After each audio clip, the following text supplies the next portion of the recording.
Friday night football greetings from the Palace on the Parkway. It is time for Benton Panthers state playoff football.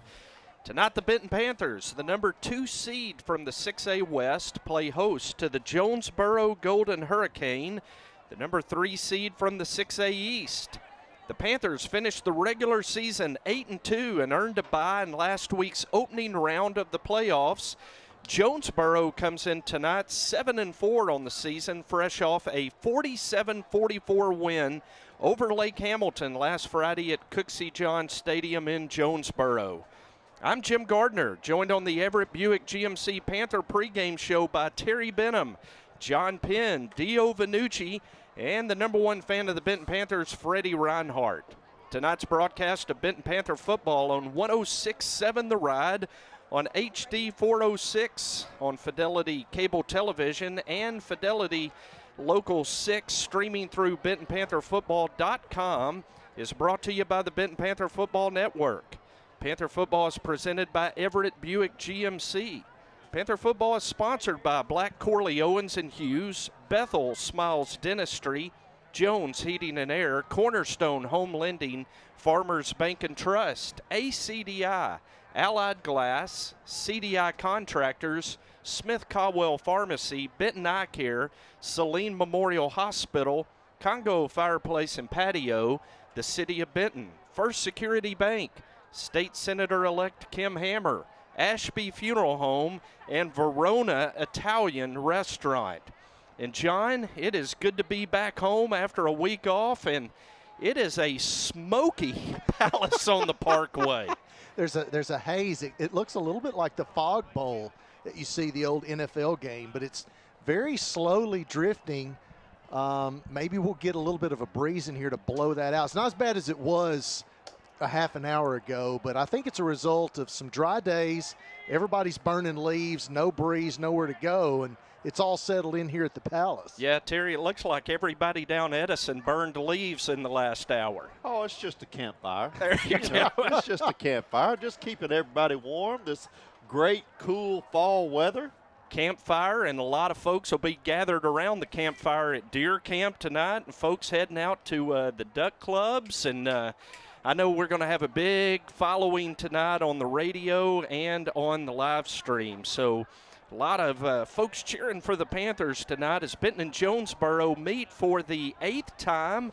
Benton leads the series all time, 5 wins to just 2 for Jonesboro. The last 3 times these teams have played have all been in the state playoffs and all won by the Panthers. In 1977, Benton won 28-0 on the way to a state championship. In 1992, a thrilling come-from-behind 27-23 win for the Panthers. And, of course, who will ever forget 2016, just 2 years ago, 56-52. The Panthers won at Jonesboro, John. Yeah, and their last win over Benton was a very close game as well. So I don't know what it is about Benton and Jonesboro, but, boy, they're always a fourth-quarter game.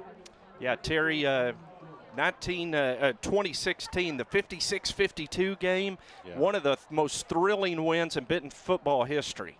Yeah, it was, and it's one of the most memorable games of me as a Panther fan. I was traveling internationally and got home that same day, jet lagged so bad it didn't feel like traveling to Jonesboro, and was able to watch the game on my iPad sitting in the comfort of my home and in front of the fireplace. And, man, what a thrilling victory that was, and a big credit to Matt and all of the production crew for a fantastic broadcast of that game. And really the roles are reversed this year. Jonesboro, the heavy favorite 2 years ago. Panthers went up there a 7-4 team, and so the script has flipped as the teams meet here tonight at the Palace. Let's go back to 2 weeks ago as Benton closed out the regular season with a 43-0 blanking of Sheridan. Michael Allison, the senior wide receiver, had an enormous game, 7 catches, 163 yards and a touchdown. DeAnthony Harper carried the ball just 8 times in the first half but scored 4 touchdowns. And our outside linebackers, John, Bryce Gallagher and Zach Parker, each with 10 tackles. Yeah, and Zach Parker is one of the leading tacklers in all of Saline County. He does it a little quietly. He's always in the right place. Technique-wise, I think he's probably our best defender. He's just one of those guys that does everything right. But, we got a lot of depth on this team, and it seems like every week we have a different group of guys offensively and defensively that step up and produce those big numbers, which is why our pick to click is all over the place. And it's so hard to try to figure out who to pick every week. That's right. Yeah, Zach was 63 tackles on the season from his strong linebacker position. Terry, the regular season ended just like you wanted it. The Panthers made quick work of Sheridan and got to play a lot of guys that night. Well, everyone that saw that game knows we could have doubled the score if we wanted. So it wasn't really a good test for our starters and certainly our seniors. But what it did, and Jod alluded to it, it gave us a chance to let some other stars shine. Michael Allison has 160 yards receiving in that game, and not to mention Parker and Gallagher having 10 tackle nights. And that's the thing about this team, John, is it's very deep, but there's also a lot of playmakers on the field, so you can't really game plan around 1 or 2 guys when you're playing the Panthers on either side of the ball. Panthers are going to be led tonight by Brad Harris in his 3rd season. And when you talk about the job Brad Harris has done, Scott Nethery rebuilt the Benton program, and Brad Harris has certainly had an enormous effect on this football program. He is already 4th all-time in win percentage with 66%. Benton just 2 wins away from a 10-win season. That's only happened 6 times in Benton football history. And since Brad Harris came to Benton, Terry, Benton is 43-16-1. Coach Fide has always said 41 wins in 5 years is kind of the standard. Tom Harden set that standard. Brad Harris, since coming to Benton, a part of 43 wins. Yeah, only 4th all time in win percentage. Man, he's just slacking. There you go. Well, look, what a great addition Coach Harris and several of the assistants have had or have been to the program. And I think Coach Harris would tell you, a lot of the credit not only goes to some of the style that he brought when he came to the Panthers. I mean, Scott Nethery's offense could always score on people, but Brad brought that aggressive defense that the Panthers are now known for, the OPDC, and that really kind of changed the game for us a lot because we were able to compete. But we've got some good assistants too on that staff, and people like Bobby Wynn and Jason Gentry, and there's probably a couple others I'm forgetting, but they were on that 2014 team that won 10 games. And I'm expecting a long future for this coaching staff and for the Panther football success. Yeah, John, you couldn't ask for a better coaching staff to lead the Panthers out here tonight. Yeah, and there's been a little bit of turnover within the staff, but it's been very slow. So they've been able to kind of cherry pick guys, bring guys into the junior high program. We've got 2 guys that are on our high school staff that came in as junior high coaches. That's right. And they were head coaches and coordinators, and we got to look at them and see, okay, yeah, we want this guy. Let's move him up to high school. And it doesn't necessarily happen that way on purpose. They're not trying to make the junior high a stepping stone. It's just kind of ended up being that because you've had guys like Benji White decide, hey, I want to go be an administrator. And so, I think it's a really good staff. And look, we wouldn't be here today without Coach Nethery. And we wouldn't be where we're at today without Brad Harris because of what he brought with the defense. And he also brought with him a couple of sons.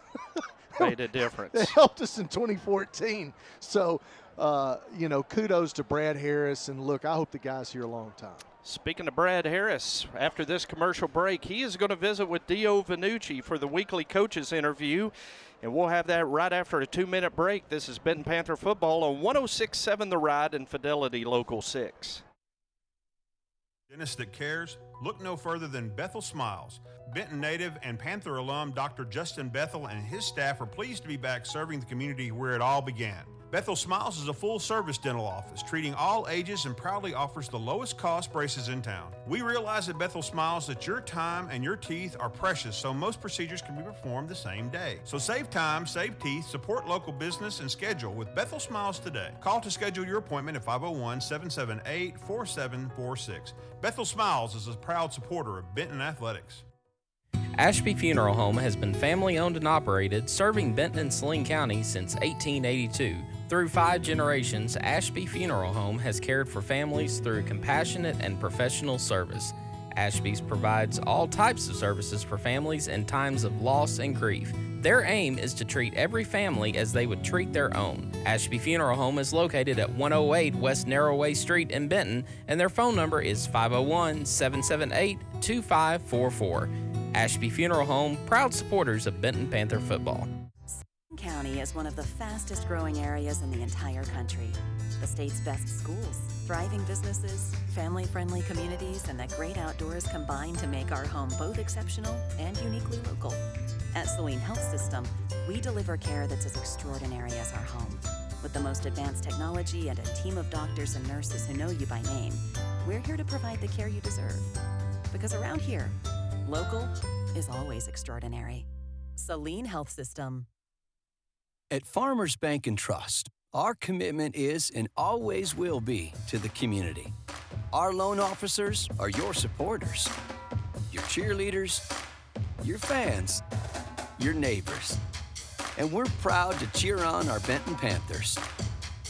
For more information on Farmers Bank and Trust, stop by our conveniently located office or visit myfarmers.bank. Back, Dio Vanucci here with Coach Brad Harris.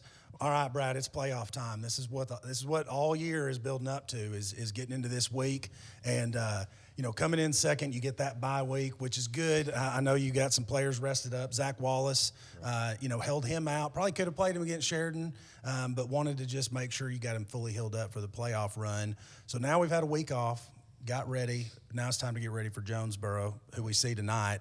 Tell us what we're going to see. What have you seen out of your kids this week? Well, honestly, Dale, we've had probably one of the better weeks of practice that we've had in a while. We put 3 good practices together on Monday, Tuesday, and Wednesday. Like the energy we had, and maybe that comes from having a week off and focusing on ourselves, and then recharge our battery for Jonesboro. So really excited about the 3 days we had. Yesterday was just an all right day. Thursday sometimes they get into a little bit of a lull and think it's not as important because it's just kind of a run through type. But we had a really good Monday, Tuesday, Wednesday, so I'm excited about that. They know what's at stake. We've talked about that. We're the team that has been off a week, and Jonesboro won to get to where they're at now. So we're going to have to play well against a really talented, athletic Jonesboro team. So let's talk about some of that athleticism. Let's talk about Jonesboro's offense a little bit. What are we going to see out of them tonight? I know they got a sophomore quarterback, sophomore running back.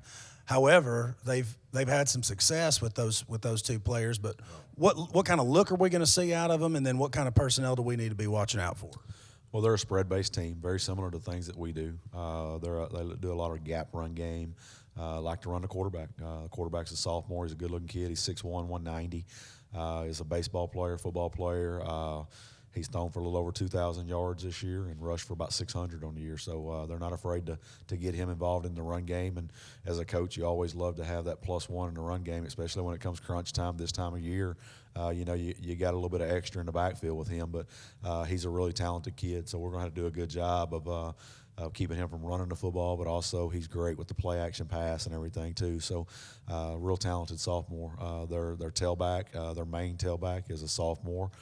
He's a big physical looking kid. He's probably 5'11", 190. Runs the ball tough from what we've seen. So it matches. It's a matchup problem for us. We've got to do a great job in the run game and our box play. So they're going to be solid, really solid, and we're going to have to do a great job of stop and run. But whenever you load the box, they've got 2-6-3 receivers and a little slot receiver that can catch the football well. So they really rely on a lot of play action passing and everything. So they're a down the field passing game, very similar to us. Like we said, we like to take some shots, and they do the same thing. So we got to keep our safety down in the box to make some plays, but you also got to be aware of him getting beat over the top. So it will give us some issues, I think, at times tonight, but I think our guys are going to be ready to play defensively tonight, and I like our matchup. I think their offensive line is probably their weak point on the offensive side of the ball as an overall. Now, they've got a really talented left tackle, big 6'6" kid that can play, but other than that, they're kind of small on the offensive line, so we feel like we can take advantage of that with some of our stunts and blitz packages. Well, yeah, and that, reading in the newspaper, I think they recognize our defensive line as one of our strengths, and that's always something that teams have to contend with, is just the quickness, and then you've always got somebody coming from somewhere. Right. Nobody knows where. All right, so let's focus on Jonesboro's defense a little bit versus our offense. Offensively, we've kind of been a juggernaut all year. Aside from the Greenwood game, we've really put up, I think we put up over 40 points on almost every team except for Greenwood. We got 33 there, so very close. What does their defense look like, and how do we match up? Well, Dale, they're a 3-4 base team, and the strength of their defense, we feel like, is their D-line. They've got two really talented D-linemen. Their nose guard, number 91, is a big kid. He's a 6'1", 290, probably, big and athletic. Really, you look at him and you think he's just a hammer-type player, but he's not. He's real finessey, athletic, can run well. So, he matches up in the middle of that defense and does a good job of running sideline to sideline and disrupting. And then we think probably their better defensive lineman is number 22. He looks like a linebacker-type body, 6'1", 6'2", 215-ish guy. Great ball get-off, disruptive in the backfield. So we got to make sure that we do a good job with our front five of nullifying their three guys up front, and linebacker-wise, they look pretty average. They got good-sized kids, but I think they're fairly average players, and everything. They don't have a guy that you just look out there and go, we got to get a hat on him at all times. And the two guys down low are the guys that we got to take care of. And we like our matchups up top with their back end against our receivers and everything. We feel like we got some things that we can do with that with our play action game and our hitch screen stuff and different things that we've done all year. If they continue to do and align like they've done over the last year, through games against spread teams. Yeah, sounds like it should be a pretty good matchup. I don't know if there's any 6A team that really can fully match up with our receivers. We're pretty deep at that all the way across the board. Right. So here as we wrap this up, talk about how big of a deal is it to have home field advantage for your first game? Jonesboro's they're coming a pretty long way. A 2-hour drive doesn't seem like a lot, but when it's a football game and you're traveling for the playoffs, how big is it to have this home field advantage? Well, it's always big anytime you can play at home. I think, you got your home crowd here, a lot of excitement, a lot of energy behind the guys, there. we feel like we play really well at home. So it's really nice to have them here.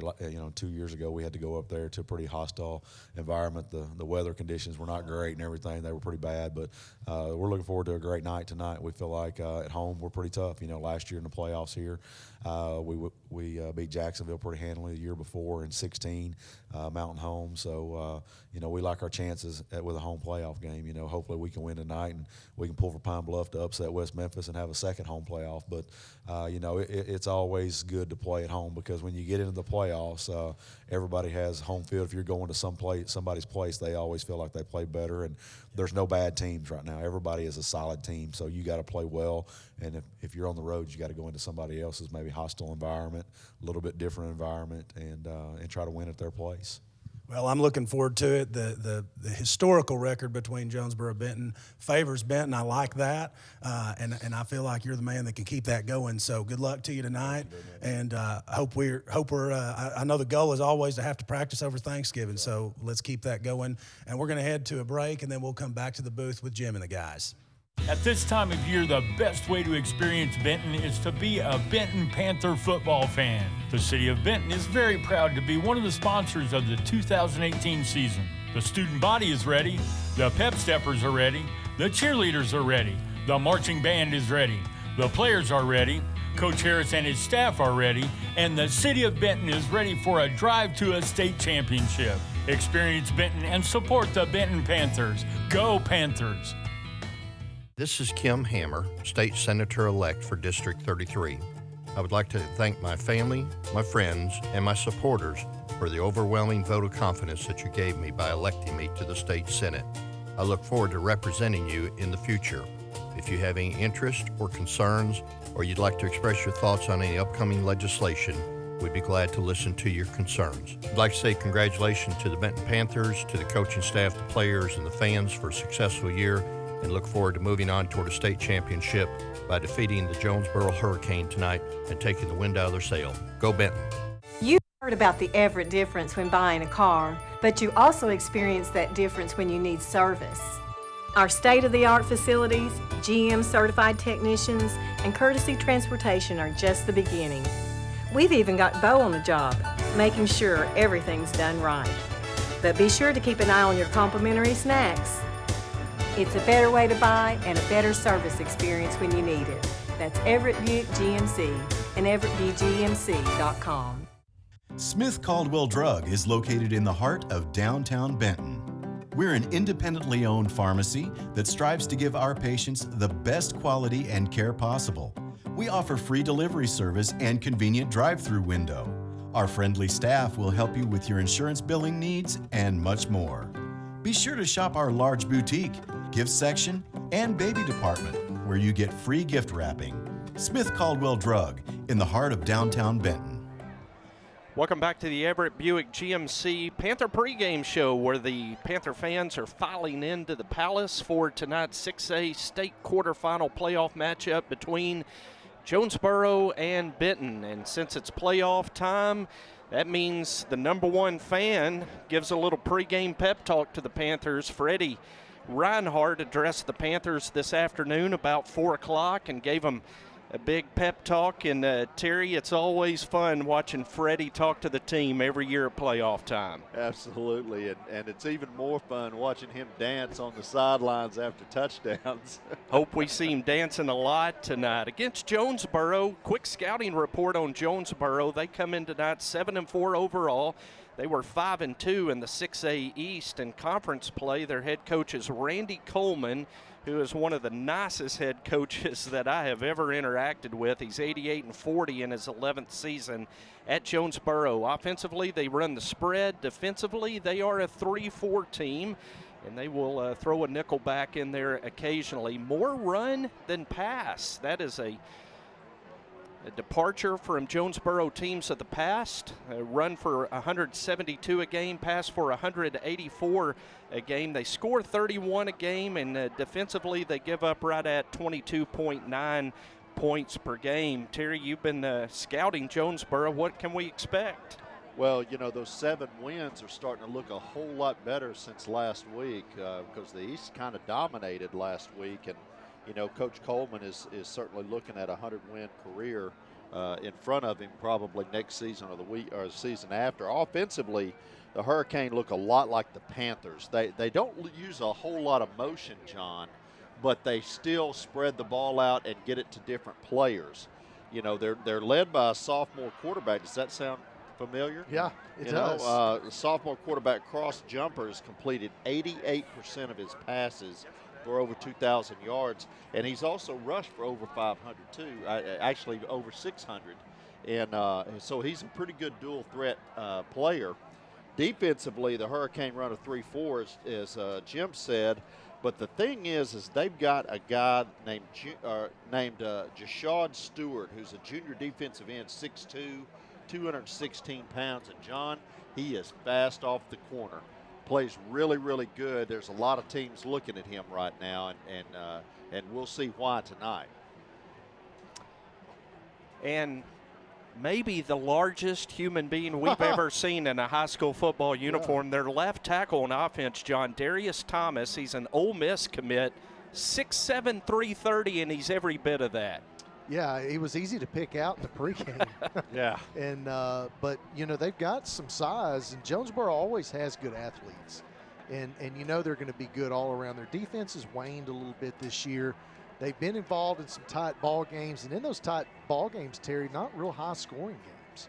That's right. And so, you know, look, the teams in the East seem to be a little bit more kind of all over the place, inconsistent than the teams in the West. But I think this is a really good, maybe the best East-West matchup that I wanted to see. Yeah, I in the agree playoffs. with that. I agree with that.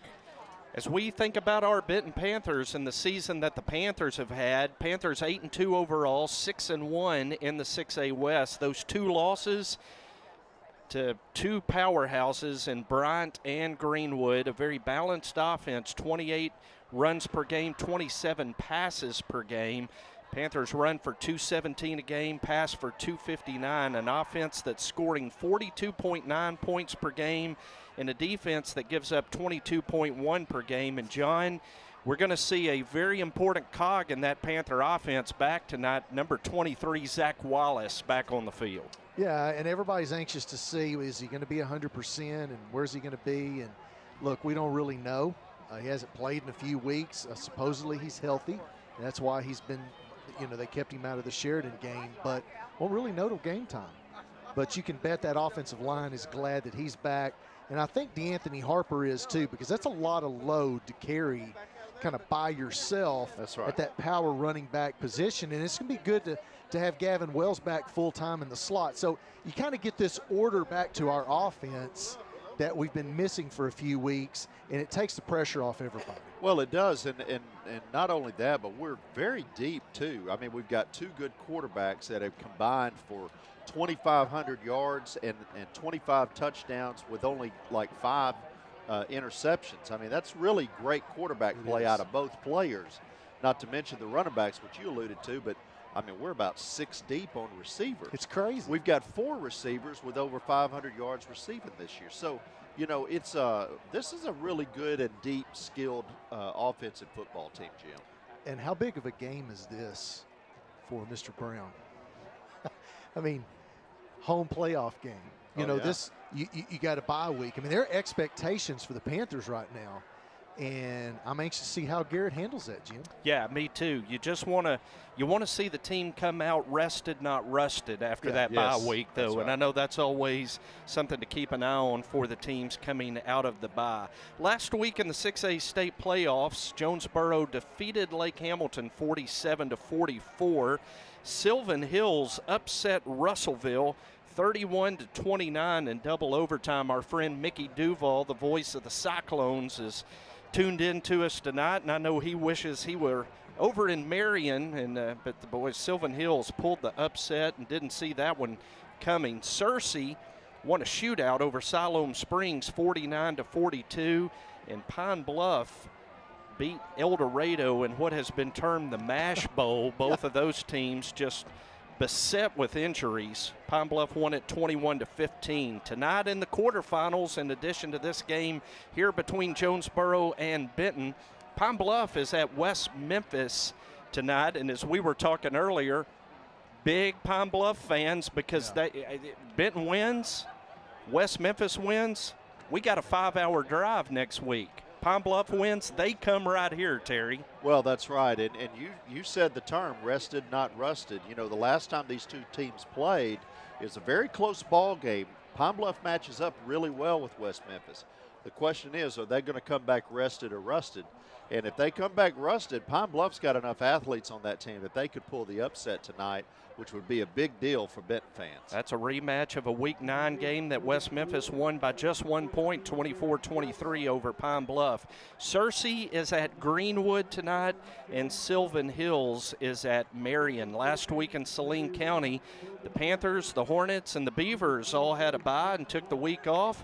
Bauxite made the trip to Truman, and Bauxite won at 21-6. Harmony Grove season has been completed, and the Cardinals finished with a 500 record at 5-5. Tonight in Saline County, 4 big games. In addition to Jonesboro at Benton, Fayetteville is at Bryant. Those teams meet for the 4th time in 2 years. The 3 previous meetings all decided by a point. Bauxite is at Nashville. That's a rematch of a Week 10 game that Nashville won. And Camden Harmony Grove is at Glen Rose tonight. So big games all over the county tonight, John. Yeah, and after lunch at Riverside, the typical Catfish Friday, I saw the caravan leaving Bauxite and heading down there, and they had a little bit of a convoy with some different sheriff's department vehicles and things like that. So it's an exciting week to have this many teams still in the playoffs in the county. And Terry, I know a lot of eyes on Hornet Stadium tonight. Fayetteville and Bryant meeting up again. Man, that's a big ball game, and I think if Bryant can get through this game, I think you'll see the Bryant Hornets playing for the state championship. It's pick to click time, and we are going to go in the order of our season finish. Thanks. John, you go first. Yeah, well, I'm going to take Zach Wallace. I think he's going to be rested, not rusted, and my man, Kyvan Carroll. Freddie Reinhardt's going with Garrett Body, looking for a big night at receiver from Garrett. And Cameron Ross as the Panthers come onto the field. And we go down to the field and Dio for his picks. Well, I went with the other Garrett Brown at the quarterback position. I think he's going to have another big night. And on defense, Kelby Caffrey, of course. I think he's just my favorite defensive player of all time. Terry, you won the season in pick to click, so you get to go last. Well, I almost went with Allison because of the big night the last game, but I went with Gavin Wells because of the versatility that he has in the offense. And then on defense, I picked Zach Parker. He had 10 tackles last game, and I think he'll have another big night stopping the run. John, give us quickly 3 pinpoint keys to a Panther win tonight. We got to win 3 battles. We got to win the turnover battle. We got to win the line of scrimmage battle, and we got to win the special teams battle. Jonesboro likes to run the ball. We can't give them a short field. We have got to win the line of scrimmage, Terry, when we're on defense. That's the key to stopping their offense. And Jim, turnovers. You talk about that every week. Turnovers, penalties, line of scrimmage, special teams. That's kind of been our thing this year, and you can just kind of pick 2 of those every single week, and you're probably going to be right most of the time. So those are the battles we got to win, Jim Gardner, and it's on to West Memphis or back here. Panthers won the toss and will receive. Benton will defend the south goal here in the first quarter. Jonesboro will kick off and defend the north goal. It is 56 degrees in Benton, Arkansas. It is a balmy 56 compared to what we were experiencing early this week with the snow. You saw the pictures of Jonesboro actually practicing in the snow up in northeast Arkansas on Wednesday. Panthers practiced indoors on Wednesday, but aside from the smoke in the air, a very comfortable night. No wind. That's why the smoke hovering over the stadium. As Garrett Childers will kick off for Jonesboro, and he approaches the ball and kicks a line drive that will be fielded on a hop by Kelby Caffrey. He's over the 20-yard line, and Kelby's going to return it to the 23, and that's what we'll see. The Benton offense led onto the field by quarterback Garrett Brown, the 5'10", 175-pound sophomore. He'll have Zach Wallace in the backfield. The receivers are Michael Allison, Garrett Body, Gavin Wells, and Braxton Slaughter. And the offensive line that averages 287 pounds across the front.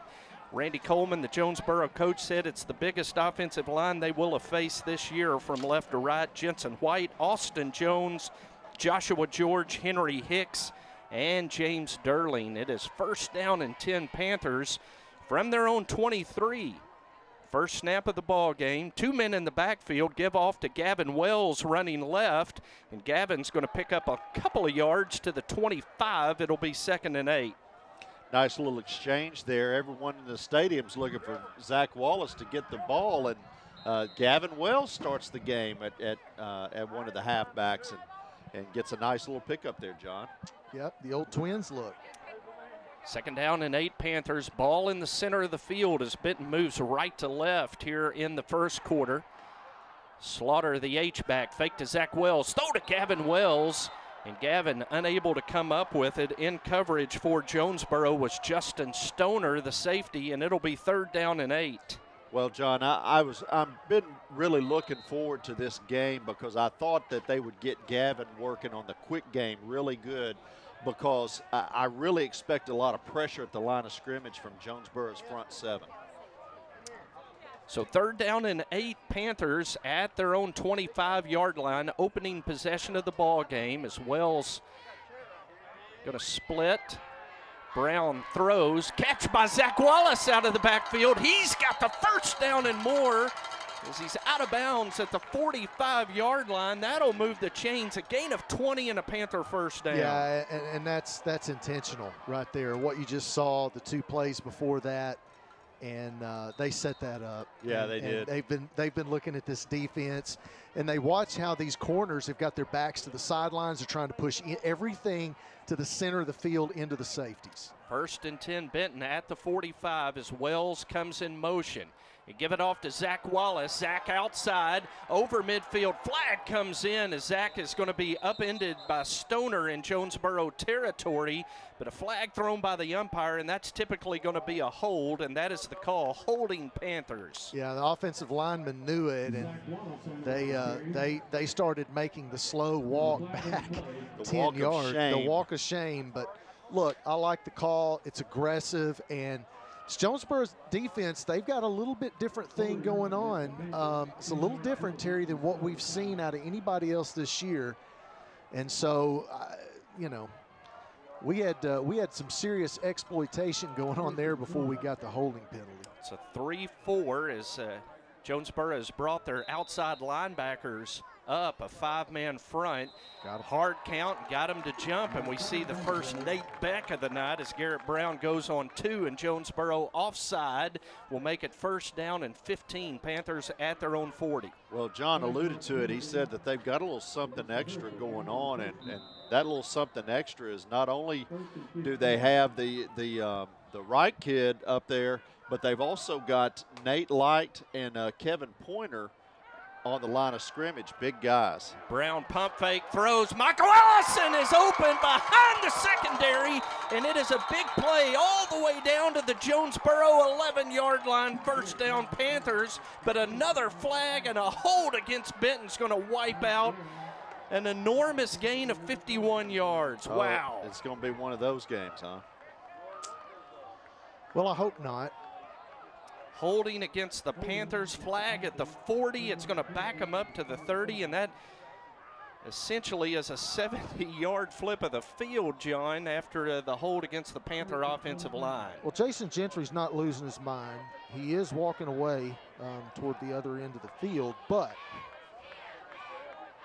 it was probably a legitimate penalty. 1st down and 25 Panthers following the penalty as Benton goes trips to the wide side of the field. Allison, the single receiver to the near side. He's being covered by Bryant Guerra, who stands just 5'6", the Jonesboro cornerback.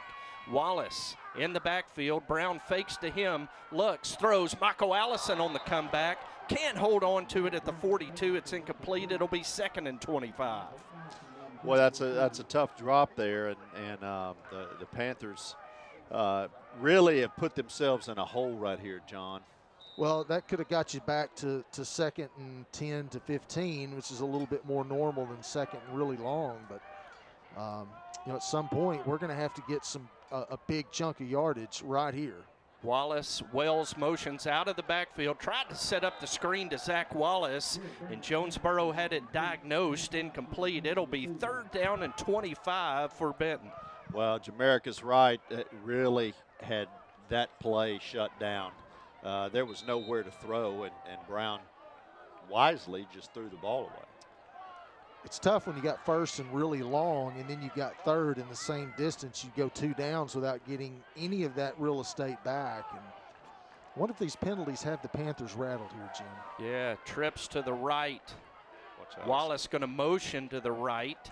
Puts 4 receivers on that side of the field. Going to come back to the left to Allison, and Allison runs under it, but he's out of bounds. It's incomplete. And guys, in the early going, that's 2 big plays to Allison that have gone for naught, but Allison able to get behind the cornerback, Terry, both times. Well, Jim, you talked about it earlier about a matchup there with Allison, and it's there, and it may be there the whole game, because as soon as they had the pre-snap, you could see the matchup that they wanted. Joshua George to snap, Tyler Cochran to snap. Preston Barker, who averages 34.3 yards per punt, will punt it away. It's a rugby punt as he moves to the right. Ball hits at the 40, takes a good bent and roll inside the 20, and it continues to roll all the way down to the 17-yard line, and Jonesboro will begin deep in their own territory, their first possession of the ball game. We go down to Dio for the first time tonight. Yeah, guys, I think what we're seeing with those holding calls is a result of the speed of that Jonesboro defensive line. We talked about this in the coaches meeting. That's the strength of that defense. And Jashad Stewart, number 22, and I don't know number 91's name, but those guys have really good ball get off, and I think we'll adjust to that as the game progresses. Kevin Pointer, the nose man, number 91 for Jonesboro, is the sophomore quarterback. Steps back, throws, catch is made by Saeed Wilson, and it's going to be a big play into Benton territory to the Panther 45-yard line, and Jonesboro strikes big on 1st down. Yeah, that ball should have never been completed. Terry Jones just misjudged it. He had the coverage. We had pressure on the quarterback from Kaufman, but Jones slowed up, Terry. Yeah, he took a bad angle. He thought he was going to be able to knock it down or pick it off, and the ball just sailed on him a little bit. Cross Jumper is the Jonesboro quarterback. He is a sophomore. Albert George. No, that's Dontarius McDonald, the junior, in the backfield. He gets the carry running left, and he runs into Bryce Gallagher at the 42-yard line. Gain of 3, 2nd and 7. If there's any kids watching this game, if you want to see a form tackle, you just saw maybe the best one you'll see this week in playoff football. You hear the term run into a brick wall, and that's what it looked like. As Albert George, the sophomore, checks in at running back on 2nd down. Jumper fakes to him. Jumper keeps, and Jumper is going to be tackled by Kyvan Carroll at the 39. And forgive me, John, for getting nostalgic, but Jumper at quarterback carrying the football, boy, does that not strike memories. Yeah, and right here you see the maturing of Kyvan Carroll. This is why he's going to Fresno State. The discipline to stay on the edge, Terry. He understands how to be a package player as he jumps off sides. So you brag on him? Yeah, I'm not gonna. I'm sorry. I just jinxed Kyvan Carroll, but really, Kaufman came in, and Carroll came around the end. I saw patience there with the defense. They looked like they understood what Jonesboro's trying to do. We've had a lot of time to prepare, Jim, and I know Jonesboro's having some success here early. But guys, I think this Panther defense understands how to take away what Jonesboro does best. 1st down following the penalty on the offside by Benton. Jonesboro has it at the Benton 34. Give off to Albert George. He spins out of a tackle, and it's going to be down near the Benton 27, and it'll be a gain of 7. It'll be 2nd down and 3 Hurricane. Well, George may be a sophomore, but he's 5'10", 190, and he's built like a good halfback. And I'll tell you this, he runs hard. He's not somebody, John, that we're going to get down with arm tackles. Absolutely not. Leading carrier for Jonesboro on the season with 688 yards. Dontarius McDonald checks back in. He gets it running left, and he's going to be short of the first down as he's tackled at the 26, and it'll be 3rd down and 1 for the Hurricane. Yeah, and that's Mikael Dukes on the tackle. And before, Cameron Ross, Dylan Burnham in on that tackle, and as well as Dylan Ferguson. So we're seeing a lot of different players on defense right now, Jim, making plays. They look like they understand what Jonesboro is trying to do. We just need to get a stop here on 3rd and short. 3rd down and 1. Jumper is going to keep running left, and he's going to have the first down over the 25 to the 24. They're running behind big Darius Thomas, that 6'7", 330-pound left tackle. Yeah, and we had position there. We just got blocked. We're going to have to win some of those one-on-one battles with this big offensive line, Terry, and that's going to be tough. So 1st down, Jonesboro at the Benton 24. Jonesboro game plan on the opening drive is to run left. There's one man in the backfield, an H-back to the left. Jumper drops back, pressured, he's sacked. Kelby Caffrey gets him in the backfield. That's Kelby's 2nd sack of the season. And they're going to mark Jumper back at the 33, a loss of 9. That was dangerous, Terry, because It sure he got was. an incredible jump on the ball. But you know what? It worked, and it worked at the right time. It sure did. If he wasn't offsides, he hit that about as perfect as you can jump a snap. Yeah. And clearly had a step ahead in getting that sack. I was Big holding play. my breath. I was too. 2nd down and 19 for Jonesboro. Tate Lutz, their big receiver, splits to the right. They go to Wilson to the left, and he drops it incomplete, and it'll be 3rd down and 19 for Jonesboro. Credit Dylan Ferguson with the pressure as we see the Fidelity Local 6 replay. He had to get rid of that a little bit quicker than he wanted to, and the receiver hadn't quite got his feet set. The blocker hadn't. Look at the size of the blocker out in space there for Jonesboro. Jonesboro empties the backfield. 5 receivers, trips to the right, 2 to the left. His jumper looks to the sideline. Randy Coleman signals in the play. It's an empty gun for Jonesboro on 3rd and 19. Jumper straight drop, pressured, throws. Wilson drops it at the 2-yard line, off his fingertips, incomplete, and it'll be 4th down and 19 for Jonesboro. Dylan Ferguson's having a big night, okay? He's got maybe 1 tackle so far, but he's having a huge night because he's getting pressure on the quarterback. Now, that's still a ball that should have been caught. We got beat deep. 2 defenders. We should have had over-under coverage on that, and we didn't. But the fact that we're getting pressure to the quarterback, Terry, makes you feel better about the matchup in the pit. That line of scrimmage we talked about, Benton's got to win that. Well, look, Burnham's been solid all season. He's tied for 2nd in primary tackles, has 9 solos and 8 tackles for a loss. Tate Lutz, their primary receiver, being guarded by Devin Griffin. Over here to the right, they're throwing to Lutz. Griffin in coverage, overthrown, incomplete, and the PDC holds. It'll be Benton football following the 4th down failure by Jonesboro. 1st and 10, Benton at their own 33. I'll tell you this, they believe that they can beat us deep because they're going deep a lot, but that was a great job by Devin Griffin that time of using his body to not interfere but prevent the receiver from changing direction to the ball. It was very good coverage. And again, Dylan Ferguson with the pressure. He's getting a one-on-one matchup. You cannot do that with Dylan Ferguson. He's a guy who's going to win one-on-one matchups and get in the backfield.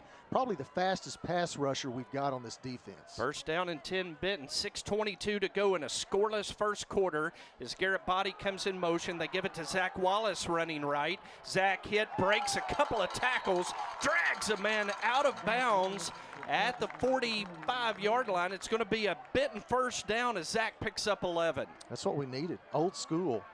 Great blocking by the offensive line. Everybody across the board. Really, really good job there by number 79, Henry Hicks, with 2 big blocks. Mark Zach out at the 44. It's 1st down and 10. Benton. Wallace, the lone back in the backfield. Brown fakes to him, now pressured out of the pocket.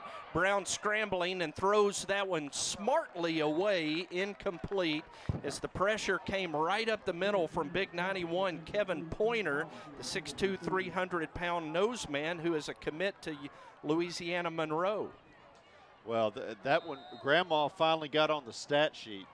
He rolled out. There was nobody open, so he just threw it in the cleats. 2nd down and 10, Benton at their own 44-yard line. Wallace set to the left of Garrett Brown. Brown takes the snap, looks left, throws to Gavin Wells. Gavin hit immediately, and very good defense on the edge by Cameron Clark, the sophomore outside linebacker, going to drop Gavin for a loss at the 41, and it's 3rd and 14. Boy, we were talking about all of the sophomores that are playing for Jonesboro, this group. This is a really good sophomore group that Jonesboro has. And Cameron Clark that time, that's about as good as you're going to play that play on defense, John. Jonesboro starts 4 sophomores on offense, 3 on defense. Clark, one of those sophomores. It is 3rd down and 13 for the Panthers from their own 41-yard line, and now a whistle and a stoppage of play as Justin Ray is going to call timeout, assemble the offense around him, and during the timeout, we'll go down to the sideline and get a sideline report from Dio. Yeah, I'm not, you know, it feels like two teams that are kind of feeling each other out. You know what I'm saying? Like, I think we've gotten so used to seeing these wing T and dead T offenses this year, and they probably have too. I don't know what all the other teams in the East play, but it just seems like we'll get something going, and so will Jonesboro, and then eventually it just kind of grinds to a halt. I don't know if it's this fog-like smoke and it's creating some issues or what, but the atmosphere down here, guys, is really quiet. This is one of the quietest football games we've had all year down here on the field. The crowd is definitely thinner than we've seen. I think that has something to do with deer and duck season, but I think that really speaks to something about this game. There's just not a lot of fire on either sideline. So a small crowd tonight, but Panthers going to try to give them something to get fired up about here on 3rd down and 13 at their own 41-yard line as Gavin Wells comes in motion. Brown fakes to Wallace, throws under duress, intended for Garrett Body, and that ball going to be knocked away by Demarion Morton, the 6'1", 178-pound cornerback of Jonesboro, and it is 4th down and 13, and the Panthers will have to punt it away. Garrett Body with good defense there. The ball was underthrown. Garrett really couldn't get everything on that throw because of the pressure. And guys, the pace of this game is exhausting. Can we take one of those TV timeouts? I feel like I can't catch my breath up here. Preston Barker, who hit the punt for 53 yards his first time, going to punt it away again. He's going to rugby punt it to the right. Kevin Pointer almost blocked it for Jonesboro, and it hits at the Jonesboro 32. Takes a good bent roll inside the 20-yard line. And Devin Griffin trying to help it there a little bit, Terry. They're going to mark it down at the 18. So for the 2nd time in 2 possessions, Jonesboro going to start inside their 20. Well, that's, John talked about that being one of the field keys position. to the game is, special teams play and field position. He almost held on to that ball a little too long that time, but he still got a really great punt out of it. How many 3rd and longs, 3rd and more than 10 have we had tonight? Yeah. Just these offenses are going backwards. 41 yards on the punt for Barker. It's 1st down Jonesboro. They run right this time with Albert George, and he is going to carry to the 22. A gain of 4. It'll be 2nd down and 6. Well, look, George leads Jonesboro with 682 yards rushing, but he's averaging, guys, 5 yards a carry as a sophomore. I mean, he's a really good-looking running back. 2nd down and 6 for Jonesboro. They send receivers to each side, an H-back to the right. George in the backfield with cross jumper. George gets it running right. Excuse me, that is McDonald, and McDonald's going to be tackled at the line of scrimmage by Kyvan Carroll. A big tackle there, John. Yeah, and, we are missing our normal starting nose tackle tonight, Chris Wright. So Caleb Kaufman's being asked to do something that is very tough to do, and that is to be a true two A-gap stop guy. Mikael Dukes, he's got a little bit more size, but they're having to rotate these guys in, and so far Kaufman doing a very good job in the middle of blocking that up. 3rd down and 6, Jonesboro. His jumper fakes to George, throws high, incomplete, intended for Tate Lutz. Devin Griffin in coverage for the Panthers, and it'll be 4th down and 6. And as you talk about Caleb Kaufman, his dad Chris, a part of that 1992 Panther team that won a playoff game over Jonesboro. And you see him there, he's just getting double teamed every time down low. And well, Kaufman's had a good game, Ferguson's had a good game, Carroll's had a good game. Great coverage that time there by Devin Griffin. Garrett Childers to punt it away for Jonesboro, averages 39.1 yards per punt. His long of the season is 64. The right foot is put into the football. Kelby Caffrey fields the line drive at the 45, makes 2 miss. Now he's hit very hard, but boy, Benton is winning the field position battle as Benton will have it at the Jonesboro territory. Jamaica's right with the big hit in special teams for the Hurricanes. This is where it pays off, Terry. We've not done anything offensively. They've not done anything offensively. Special teams, who would have thought? Great job by this coaching staff, spending a lot of time on special teams. It's paying off because now we've got a very short field that we have not earned on offense, and you got to get points out of this, even if it's a field goal. 33 yards on the punt, 11 on the return for Kelby Caffrey. It is 1st down Panthers. Gavin Wells will take the snap. Kelby Caffrey's in at receiver. Wells going to throw. Caffrey goes up, takes it away from Bryant Guerra. What a play by Kelby Caffrey. 1st down Panthers at the Jonesboro 10. Jonesboro puts 9 in the box. They're going to man up both of our outside receivers. And, you know, that's just a jump ball, and Kelby Caffrey just the better athlete. Justin Ray said Kelby Caffrey is the best he's ever seen at getting the jump ball in at receiver. They give Wells, fakes to Wallace, keeps. Wells is in the end zone, but a marker back at the 13-yard line. We'll see if it stands as Benton reaches into their bag of tricks. Wells at quarterback, Kelby Caffrey at receiver, and a false start against Benton will wipe out the touchdown. It'll be 1st and goal at the 15. Well, we're winning your 3rd key, but we're losing the 1st one. It's not turnovers, but it's penalties, and these penalties are hurting like turnovers. As the Panthers go back to Garrett Brown at quarterback, Wells is going to move back to the slot. We've got Slaughter and Body to the left. That's the short side of the field. Wells and Allison to the right, the wide side of the field. Body in motion, going to give to Zach Wallace running left. Wallace is going to be tackled for a loss by Logan Orr back at the 17, a loss of 2. And it'll be 2nd and goal Panthers from the 17. Well, unfortunately, Zach Wallace's welcome back is against the fastest defense maybe we've seen all year.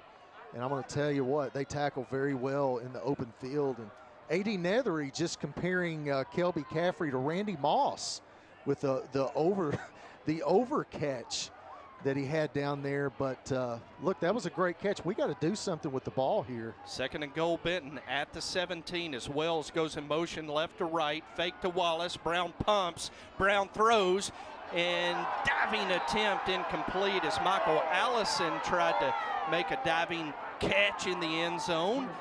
No flag on the play, and Terry, you wanted a hold on Jonesboro's cornerback. Well, I mean, yeah, I did, Jim. I did. We don't always get what we want, and it looked like Brian Guerra had a little bit of nylon on Allison out of the cut. No flag on the play. 3rd down and goal Panthers at the Jonesboro 17. As Brown gives instructions to the offensive line. Tristan Hawkins in the game at H-back. Wells motions right to left, and now going to swing it out to Wallace. Over the 20, 15, 10, hit very hard. Zach Wallace is at the 11-yard line, and it'll be 4th down and goal Panthers, and Benton's going to send out the field goal team. We have a marker, John. Way over there. You can barely see it on the far sideline. And a false start coming up against Benton. Mercy, the penalties against the Panthers in this first quarter.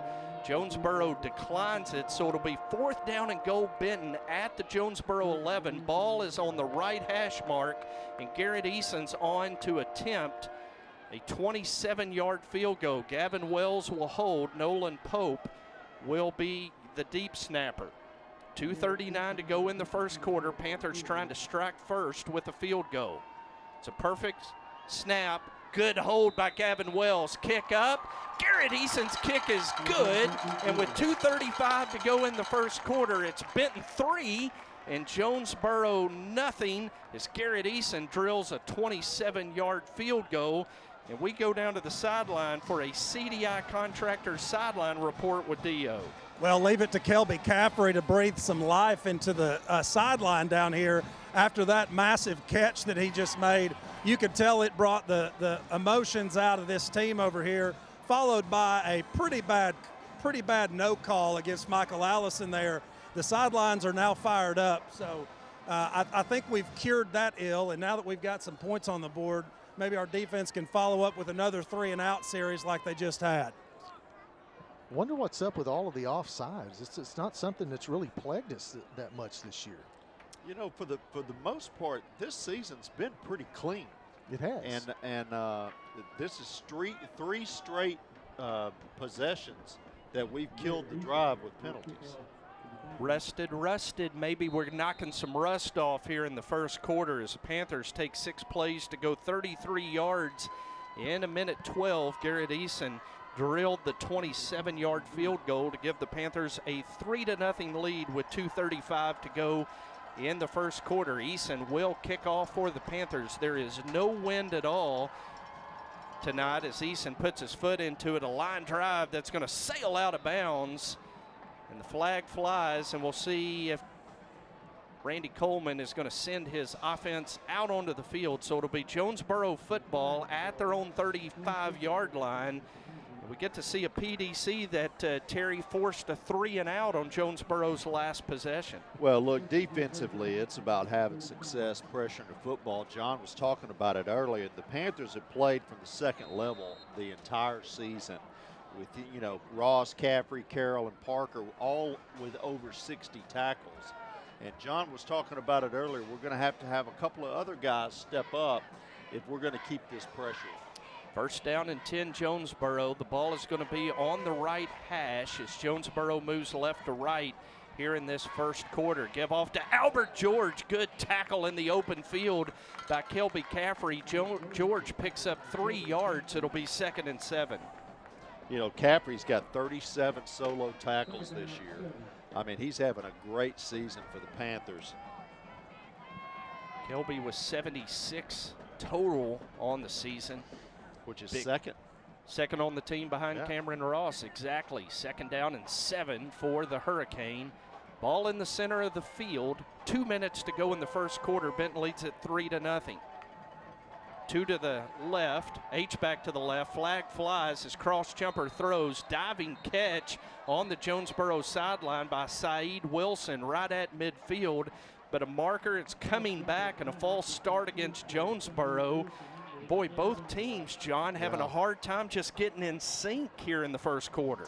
And, you know, after the season, one of the recommendations I'll not be making to Matt Johnson is to put a sideline cam on our coaches because they have been livid tonight. I'm glad the folks at home can't see Coach Harris and Coach Ray and those guys. They have absolutely been just livid on that sideline. I can see through the binoculars, and I think we've shown we're a little bit rusty. Illegal shift was actually the call against Jonesboro. 2nd down and 12. Jumper takes a snap, rolls to the right, throws for Lutz, incomplete. Devin Griffin in coverage. Guys, Tate Lutz came in with 987 yards receiving, 51 catches, and he has not caught a ball here in this first quarter. Good coverage by Devin. Well, that's because he's trying to run that airplane in the no-fly zone. Devin Griffin's had him absolutely covered up the whole night. 3rd down and 12, Jonesboro. Jumper empties the backfield, trips to the right, 2 to the left. Jumper takes a snap. Pressure comes from the Panthers. He unloads it. Kelby Caffrey with an unbelievable interception of a pass intended by Saeed Wilson. We have seen two amazing grabs by Kelby, one on offense and that great interception on defense. I'll tell you where it came from. It came from the stemming that was going on that defensive line. Matt Johnson, if you can throw that replay you just showed on there again. But we brought Trey Maxwell all the way across, brought two linebackers in. Jonesboro didn't know who to block there, and you'll see they came in, and there comes Zach Parker, untouched, unabated, the quarterback, and he just had to throw that ball up. I think if Caffrey hadn't got it, Devin Griffin was there.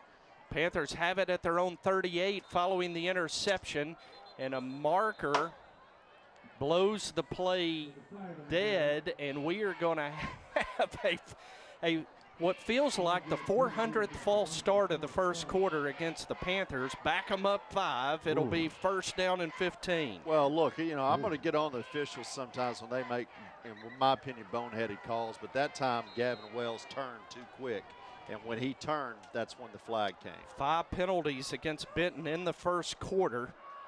The Panthers knocking off that bye-week rust here in the first quarter. The good news is Benton leads it 3-0 with 1:23 to go in the quarter. Snap back to Brown, option to the right, pitch to Zach Wallace. Boy, good move by Zach to bounce it outside, and Zach is going to be forced out of bounds by Morton at the 44-yard line. That's an 11-yard gain, and it'll be second down and 4 for the Panthers. What's the blocking on the outside by Gavin Wells and Braxton Slaughter? Yeah, I mean, that was absolutely, and just you don't see receivers in high school football block like that. Second down, Benton at their own 44-yard line following the 11-yard run by Zach. Going to give it to Zach again, running left, and Zach is going to be tackled by Logan Orr at the 46-yard line. It's going to be third down and 2 Panthers. He got up a little gingerly that time. I think you're going to see Harper come in and replace him. No, he waved him off. He says, hey, I'm a senior. I'm on the field, and I'm not coming off. So third down and 2 Panthers as Wallace will be set to Brown's right. Gavin Wells in motion left to right. Give off to Zach running left. Zach has the first down as he's to midfield. He's going to be tackled there by Justin Stoner, but it's a third down conversion. Move those chains. Good blocking again up front. You see on the replay here, Zach Wallace just does a good job. He knows exactly where he's got to go, and that's something that you can't teach. That's senior leadership. It's maturity, and Wallace with a good heads-up play. He knew where he had to go, didn't try to make something out of nothing. And needed 2, got 4. It's first down Benton right at midfield. As the clock stops for him to set the chains with 23 seconds to go in the first quarter. Benton leads it 3-0. Thanks for joining us tonight from the foothills of the Ozarks to the banks of the Ouachita River to the back porches of Besanken Road, where Jeff and Ashley probably got the fire pit going tonight. First down Benton. See if the Panthers can get a snap off before the end of the quarter. They do. Give it off to Zach running right, and Zach going to pick up 7 yards on first down to the 43 as the first quarter has come to a close. We go to the second quarter. It's Benton 3, Jonesboro nothing. This is Benton Panther football on 106.7 The Ride and Fidelity Local 6. It actually, I feel like it makes me look better as a realtor to use Cornerstone, because I know if they say it's gonna happen, it's gonna happen. It's gonna be on time. I have so many times experienced situations with other lenders when there were delays that were outside of the client's control. We were just kind of at the mercy of the lender. And with Cornerstone, I've never had to worry that those were gonna happen. Cornerstone Home Lending. No excuses. Congo Fireplace and Patio has been Benton's go-to place for all your hearth needs since 1920. Stop by now and see over 20 live burning displays. With the South's largest selection of gas logs, gas inserts, and wood-burning stoves, Congo has what you need to heat your home this winter. Get any accessory you need for your fireplace and stove in one place. Plus, see the largest selection of pellet stoves. With over 90 years of combined sales and service, there's no other place to shop. Bauxite leads Nashville 11-7 in the second quarter. Glen Rose and Camden Harmony Grove tied at 14 at the end of the first quarter. DeAnthony Harper is going to get it, his first carry of the night. DeAnthony trying to get outside, does fumble as the ball comes loose, and Jonesboro is going to fall on that football. The free safety, Eric Odie, recovers the football for Jonesboro at the Benton 32. So the Panthers turn it over, and it'll be Golden Hurricane football. Yeah, and DeAnthony there, he was covered up. He did a really good job of getting to the outside, getting behind a block there from Gavin. But he took a pretty big lick over on the sideline, and that ball just didn't bounce Benton's way. Instead of bouncing out of bounds, it bounced down the sideline. Jonesboro with an easy recovery. Apologies to Braden Smith, who's on the back porch at Besanken Road as well. I forgot Braden coming home to do a little deer hunting. First down for Jonesboro's jumper throws. That ball almost intercepted by Kelby Caffrey as he went up high, defended it well. The pass intended for Connor Clark.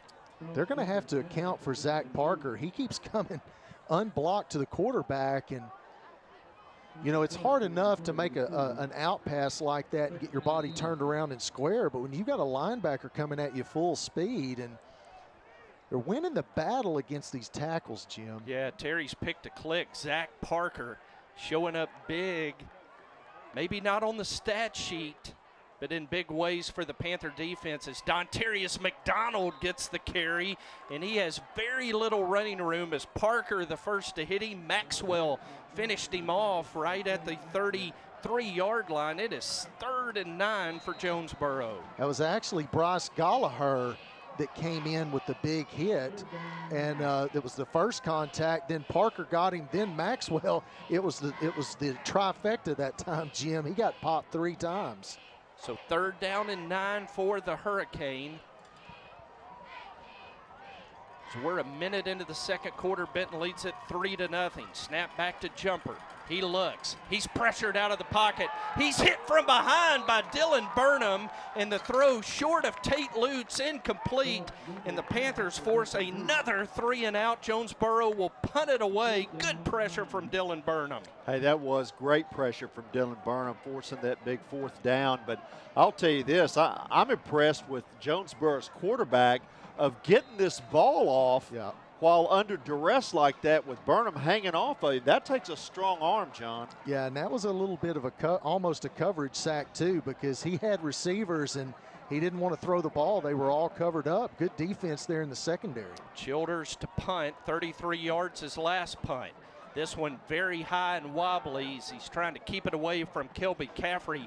Takes a good Jonesboro roll, and it is going to be downed inside the Benton 15-yard line as Jordan Flanagan slides to down that one at the Benton 14, Terry. Gentlemen, I have a request. Can we get the bounces that they're getting in the second half just to even things out? I mean, how lucky of a bounce was that? It was a lucky bounce, and you know, we do the whole rugby style kick where you know you're going to get those bounces down the field. But that time, that ball I thought for sure was going to go out of bounds at about the 30, and it stayed in bounds and kept going, and just like the bounce on the fumble. Yeah. You know, those are things that are beyond your control, but It's what part we of do the with the game. football on this drive is definitely in our control. We're going to have to put together a good drive here. 53 yards on the punt. It's first down Benton at their own 14-yard line. Braxton Slaughter, the H-back, and the Panther play sequence, just really the timing off. A false start against Benton, going to back them up to the 9. 6th penalty against the Panthers in this first half, and it'll be first down and 15. You know, the crazy thing, Jim, is that it's not just the offensive line. We're seeing it from skill position guys. It's just like we're not getting set. There's just something going on down there. Maybe Dio can shed some light on that in a minute. Brown takes the snap, fakes to DeAnthony Harper, throws threw it before Garrett Body came out of his cut, incomplete, and it'll be 2nd down and 15. Well, it looked like that Body just ran the wrong route that time. That was supposed to be a quick out, and he just he kept running, and the ball and the receiver were nowhere near each other. 2nd down and 15. Panthers backed up in the shadow of their own end zone at the 9-yard line with 10:45 to go in the second quarter. Benton leads it 3-0. As Garrett Body goes in motion right to left, going to give it to DeAnthony Harper coming right. Harper going to be upended at the 10-yard line as Guerra was the first one to hit him. Logan Orr and Eric Odie complete the tackle. They're going to give him the 12-yard line, and it'll be 3rd down and 12 for the Panthers. Well, I'll tell you what, Michael Allison is hoping that he gets the same coverage on this formation as he got the last one. This is a bad spot for the Panthers because you're going to be punting out of your own end zone if you don't get some yardage here. Panthers going to go trips to the left as Body, Slaughter, and Wells go left. Allison, the lone receiver, to the right. Brown looking left, going to swing it out to DeAnthony Harper, who is hit immediately after making the catch by Justin Stoner, the safety, at the 10-yard line, and that's where the Panther drive will stop, and Benton will have to punt it away. Hey, that's just great defense by Jonesboro. It really is. That's about as well as you can execute that play. So Preston Barker comes on for his 3rd punt of the first half. He's hit one for 53 and another for 41, and he's been able to keep it away from Demarion Morton, the Jonesboro punt return man, who averages just 4 yards a return on the season for the Hurricane. Barker stands on the goal line. Morton set to return it at midfield. Perfect snap, rugby punt by Barker, and it's a wobbly knuckler that hits at the 36, takes a bit and roll, and it's going to roll out of bounds at the 49-yard line. Let's take a CDI Contractors sideline update. Down to Dio. Well, if you'd have told me that with 2 offenses that came in averaging over 40 points a game and defenses giving up somewhere in the neighborhood of 20s, that we'd be at a 3-0 ball game with 9 minutes left in the second quarter, I'd have quite frankly called you a liar. I don't know what's going on down here with the offenses, but defenses on both sides of the ball are winning this battle. And it's the defensive lines of both teams that are giving the offenses so much trouble. Jonesboro goes quickly, jumper to George out of the backfield, and he makes the leaping catch at the Benton 31-yard line, a gain of 18, and Jonesboro has it 1st down and 10 at the Panther 31. Yeah, and for the first time, we saw Jonesboro win that battle at the line of scrimmage. They go quickly, and now a marker thrown by the linesman on the Jonesboro sideline. Now the referee talks to Cross Jumper, the quarterback, and we are going to have a false start. Delay of game? Delay of game. Boy, it wasn't on account of the clock. How in the There's world? absolutely no way that could have happened. I think they may have snapped it before the chains were set across the way, guys. I think, Dio, did they try to go too fast? Well, the referee said, I think the referee was going to give him a warning. He said, that's your first warning.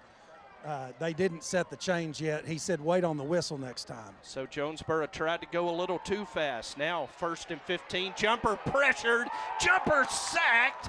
And Jumper is sacked by Ty Nethery, his 4th sack of the season, back at the 43-yard line. Loss of 7. Well, when you need a big, strong, athletic guy to get in there and really do something, Ty Nethery did a good job just staying, keeping his position, not over pursuing. It's a really, really solid fundamental job there by Nethery. 2nd down and 22 as Jonesboro hurries to the line. Now they look to the sideline as play being signaled in. Jumper has George to his right. 3 receivers in the formation. Set up the screen to Albert George. He has it at the 35, at the 30. Good tackle by Devin Griffin, but it's a big gain for Jonesboro all the way down to the Benton 27 and leaves them with 3rd down and 6, Terry. Yeah, that was a really good play call. The defense recognized it, but it was too late. Jonesboro going quickly. Now they're going to look to the sideline. 3rd down and 6 for the Hurricanes. 7:30 to go in the second quarter. Benton leads it 3-0.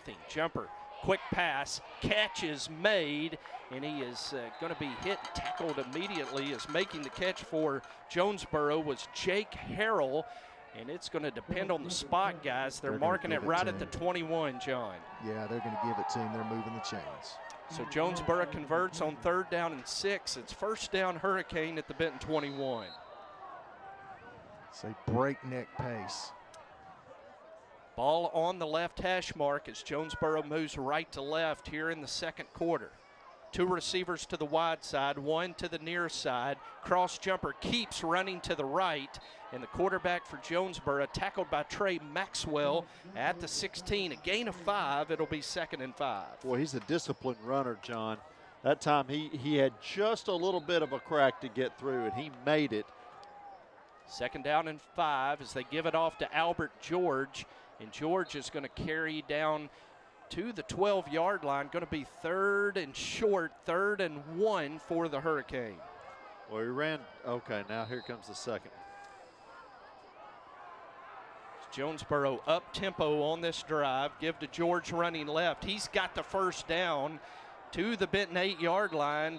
And it is going to be 1st down and goal for the Hurricane as Gavin Davis is going to check in for the Panthers. Yeah, Gallagher came out of that scrum with the football. He did. Unfortunately, they had called forward progress. Kyvan Carroll checks out. Davis will be the Benton middle linebacker. 1st down and goal, Jonesboro. His jumper rolls to the right. Jumper's going to keep inside the 5. Jumper in the end zone for a Jonesboro touchdown with 6:12 to go in the 2nd quarter. The Hurricane has taken the lead over our Benton Panthers on an 8-yard scramble to the end zone by cross jumper. Yeah, and the difference is that when Jonesboro got good field position, they were able to capitalize on it with a touchdown. Benton only able to get a field goal. That's the 4-point difference in the game right here. And, well, these defenses are just very, very stingy tonight. Garrett Childers on to attempt the extra point, and it is up, it is good. 8 plays, 49 yards in 2 minutes, 58 seconds, and it is now Jonesboro 7, Benton 3 with 6:11 to go in the 2nd quarter, and we go down to the Panthers sideline to Dio Vanucci for a CDI Contractor sideline report. Well, we've talked about this several times this year, and when an offense can get in a rhythm, that's when they have the most success, and Jonesboro, for the first time tonight, was able to really get into a rhythm. I don't know if it had something to do, but, you know, when you complete that 1st down play, even after the penalties that moved them back, that 1st down play gave them a little momentum. And then Coach Coleman turned on the up-tempo pace, and that really helped Jonesboro continue to move the ball. You could tell our defense was a little bit discombobulated, for lack of a better word, down there, especially the linebackers. It seemed like they just weren't having enough time to see what the formation was, and so probably going to see Jonesboro in more of an up-tempo kind of offense the rest of the night because they seem to have some success with it there. Terry, that wasn't just up-tempo. That was Mach speed for Jonesboro on that drive. Well, it was, and you know, just even calling the game, it's hard to even react to the play because they were going so fast. And the one thing that comes out of all this is the Panther offense has got to take control of this game because we keep putting our defense in bad positions. Garrett Childers will kick off for Jonesboro, and his kick is high. It's going to be fielded by Kelby Caffrey at the 11, over the 20, right up the center of the field. Kelby Caffrey with a good return of 31 yards to the 42, and Benton's got good field position, down 7-3 with 6:05 to go in the 1st half. Excellent blocking that time, John.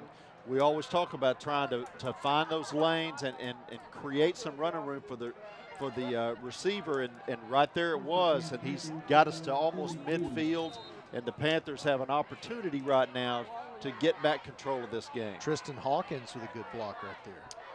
So Benton has it moving left to right in the 2nd quarter, trailing 7-3 as Zach Wallace is back in there at running back for the Panthers. He is set to Garrett Brown's right. Brown takes the snap, fakes to Wallace, looks, throws. Gavin Wells with the catch, and Gavin is going to be up to the 47-yard line, a gain of 5, and it'll be 2nd and 5. Well, I think they're trying to back their linebackers up a little bit right now with the quick game to try to create some running room for Zach Wallace. Ball on the right hash. As Wells and Allison split to the right. Brown looks that way, pumps, throws, intended for Michael Allison, hangs up, and the ball drifts out of bounds, incomplete, and it'll be 3rd down and 5. Well, they were fighting all the way down the field. Yeah, the referee's letting them play a little bit, but I don't mind that. No, I'm okay with that. Yeah, that's good physical football on both sides, and I don't mind the hand checking. Got the matchup you wanted, the 6'2" Allison on the 5'6" Guerra, but into the boundary, the ball drifted out of bounds, incomplete, and it is 3rd down and 5 for Benton. Slaughter, the H-back, Wallace in the backfield.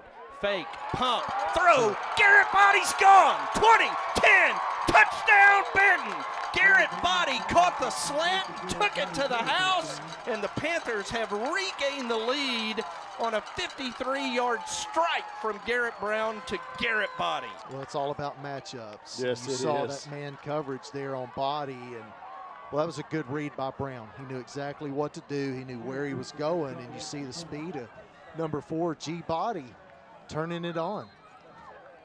Freddie's picked a click in the end zone as Garrett Eason on for the extra point. Nolan Pope to snap, Gavin Wells to hold. Perfect snap, hold, kick up. Kick is good, and with 5:26 to go in the first half, the Panthers regain the lead 10-7. 3 plays, 58 yards, and 39 seconds, and it's 10-7 Benton. And we go back down to the Benton sideline and Dio Vanucci. Well, I can tell you Coach Harris was not happy about that Jonesboro defender jumping over somebody on that extra point. That is against the rules. What's crazy is the referee said, I know, but yet there was no flag or anything done about it. I'm a little confused. Well, ask him about it, Dio. Huh? Ask him about it. He's standing right next to you. I don't think that's appropriate, Terry. Probably going to get me tossed out. AAA will toss me out of all the rest of the games. Yeah, we want to see it, though. Garrett Body's 11th touchdown receiving on the season for the Panthers gives Benton the lead 10-7 with 5:26 to go in the first half. Boy, if you want some good Italian food, how about Verona's Italian restaurant? Chicken parm. Man, thank you, Verona. And they said that was for 10? For 10 families? That's what I'm saying. Could have fed half of North Side after church on that. Yeah. Potluck Sunday with leftover Verona. Thank you, Verona. Go down there and tell them that we recommended you go. They have fed us tonight and have fed us well as Saeed Wilson goes down to the ground to field a line drive kickoff from Garrett Eason, and now Jonesboro is going to be starting inside their own 20 Hey, at listen, the 19. It wasn't pretty, but we'll take it. Hey, Yes, whatever sir. it takes. Yeah, just, I mean, it's, just give me the other offense they're starting actually gonna- inside their they're 20-yard gonna line. mark him at the 19. So, hey, that's better than hitting the end zone. We'll take it. So 1st down and 10, Jonesboro. Benton leads it 10-7. It's a ball on the far hash mark, give off to Dontarian McDonald, and McDonald is going to carry for 6 yards before Kelby Caffrey brings him down just over the 25. It'll be 2nd down and 4, Jonesboro. Nice cut right there by the running back. So give to McDonald again. He started left, broke back to the right. The Panther pursuit, able to track him down as Maxwell and Parker get off the bottom of the pile. It's going to be 3rd down and 2 for the Hurricane as he picked up 2. Big stop right there. Ball at the 27. They fake to McDonald. Cross jumper keeps. Boy, he's able to slice his way through a crease and pick up the 1st down all the way to the 41, a gain of 14. Yeah, he's real patient, John. He really is. He waits for his blockers and then just slips through. He's not real fast, but he makes the right cuts and the right decisions. Had 110 rushing against Lake Hamilton last week in their opening round win. Jumper now rolling right, throws. Boy, good coverage by Cameron Ross to bat it away from Jake Harrell, incomplete. Boy, Cameron Ross is having such a big season. We knew he was going to. I was excited preseason about the move back to free safety, and he's only turned in a 100 tackle season and really had a good pass breakup right there. Outstanding pass breakup by the Panther free safety. It is 2nd down and 10 for Jonesboro. Benton leads it 10-7 as Clark will be the H-back to the left. Snap back to Jumper. He gives it off to McDonald, and the Panthers were ready for the run left. Going to dump McDonald for a loss back at the 41, and it'll be 3rd down and 11. Benton John, that time controlled the line of scrimmage. Yeah, and Caleb Kaufman, it starts with him in the middle, but also Dylan Ferguson there, and Zach Parker. He's everywhere tonight. 3rd down and 11 for the Hurricane as Jumper looks to the sideline. Watch the stunt on the defense. Panthers manned up on the Jonesboro receivers. 3 to the right. Jumper looking that way, throwing for Wilson, intercepted. It's picked off by Kelby Caffrey, his 2nd interception of the first half. He's holding up 2 fingers. Boy, I will tell you this. Did you see how patient he was and then cut right at the right moment? He knew that the Panthers were bringing the heat, and you could see it. They were lining up for it. And Jonesboro actually did a pretty good job of picking it up. That ball just a little underthrown, and Caffrey there to make the pick. Good job. Just so you guys don't think it's just us, at the end of the first quarter, Greenwood 3, Searcy 0. And at the end of the first quarter, Fayetteville 3, Bryant 0. Rusted, not rested. It can happen after that bye week as Brown on 1st down is going to be tackled for a big loss as 22, Jayshad Stewart with his 6th sack of the season, his 22nd tackle for loss. He is a beast on that defensive end for Jonesboro. He really is, and I'll tell you this, he'd been quiet up until this time, and what a huge time for him to show up and make a big play. Loss of 11. Lee's Benton was 2nd down and 21 with 3:20 to go in the first half. Panthers lead it 10-7. Kelby Caffrey now with 4 interceptions on the season, 2 in this first half. As Joshua George snaps it back to Garrett Brown. Brown looks left, throws left. Good catch in traffic by Braxton Slaughter, who pulls it down and advances the football to the 38, and that's going to leave Benton with 3rd and 4. Well, you got to love that call there by Justin Ray because it was a good throw by Brown, but that came at the right time to your senior receiver. Gain of 17 as Brown going to roll right on 3rd and 4. Good catch by Michael Allison at the 46-yard line, and that's a 3rd down conversion, 1st down. Hey, let me tell you something. The poise going on right now in that backfield is really, really exciting. Senior-esque. 1st down and 10, Benton with 2:41 to go in the 2nd quarter. It's the Panthers airing it out, pump fake, throwing for Allison. He's behind the defense. Catch at the 20, 10, touchdown Panthers! And no Michael flags. Allison to the house, 54 yards on a beautiful pump fake and a beautiful throw from Garrett Brown. It looked like 7-on-7 there, the way that the offensive line had Jonesboro's rushers bottled up. It looked like they only rushed 2. We'll look at the replay, but that was just a bizarre defense we were looking at there from Jonesboro. Garrett Eason on for the extra point. The Panthers, a 53-yard touchdown to Garrett Body, a 54-yard touchdown to Michael Allison on back-to-back drives. And Eason trying to make it, Wells bobbles the snap, rolls right. He is going to be tackled, and the conversion fails as Bryant Guerra able to drop Gavin Wells. But the Panther lead now, Terry, 2 scores, 16-7. Man, what a huge play. And, you know, Michael Allison is having a huge night once again. And a 160 night against Sheridan. And gosh, he's got to be approaching 100 already this first half. Let's go down to the Panther sideline and Dio. Well, I think that sack may have actually helped Garrett Brown. He realized that, he can take that hit because he settled in. That first quarter, it wasn't looking so hot. Some of his passes were a little off. It wasn't that tight spiral we've seen all season until this drive. after he took that sack, he was money on that drive. I mean, that pass to Braxton Slaughter was pinpoint accuracy, and then on the rollout to Michael Allison for the first down, another pinpoint play, and took the hit, and then throwing to Michael Allison like that, just poised. So I think we're seeing the Garrett Brown that we're used to seeing that first quarter, a little playoff nerves. He is a sophomore, so hey, he's back though. Garrett Eason will kick it off for the Panthers. Eason going to put his foot into it, and he kicks it high. It's going to be fielded by Jonesboro at the 13-yard line, and the return going to be to the 30-yard line. That's where the Hurricane will put it in play. And, John, it looks like the rust got knocked off the Panthers. Got some extracurricular going on.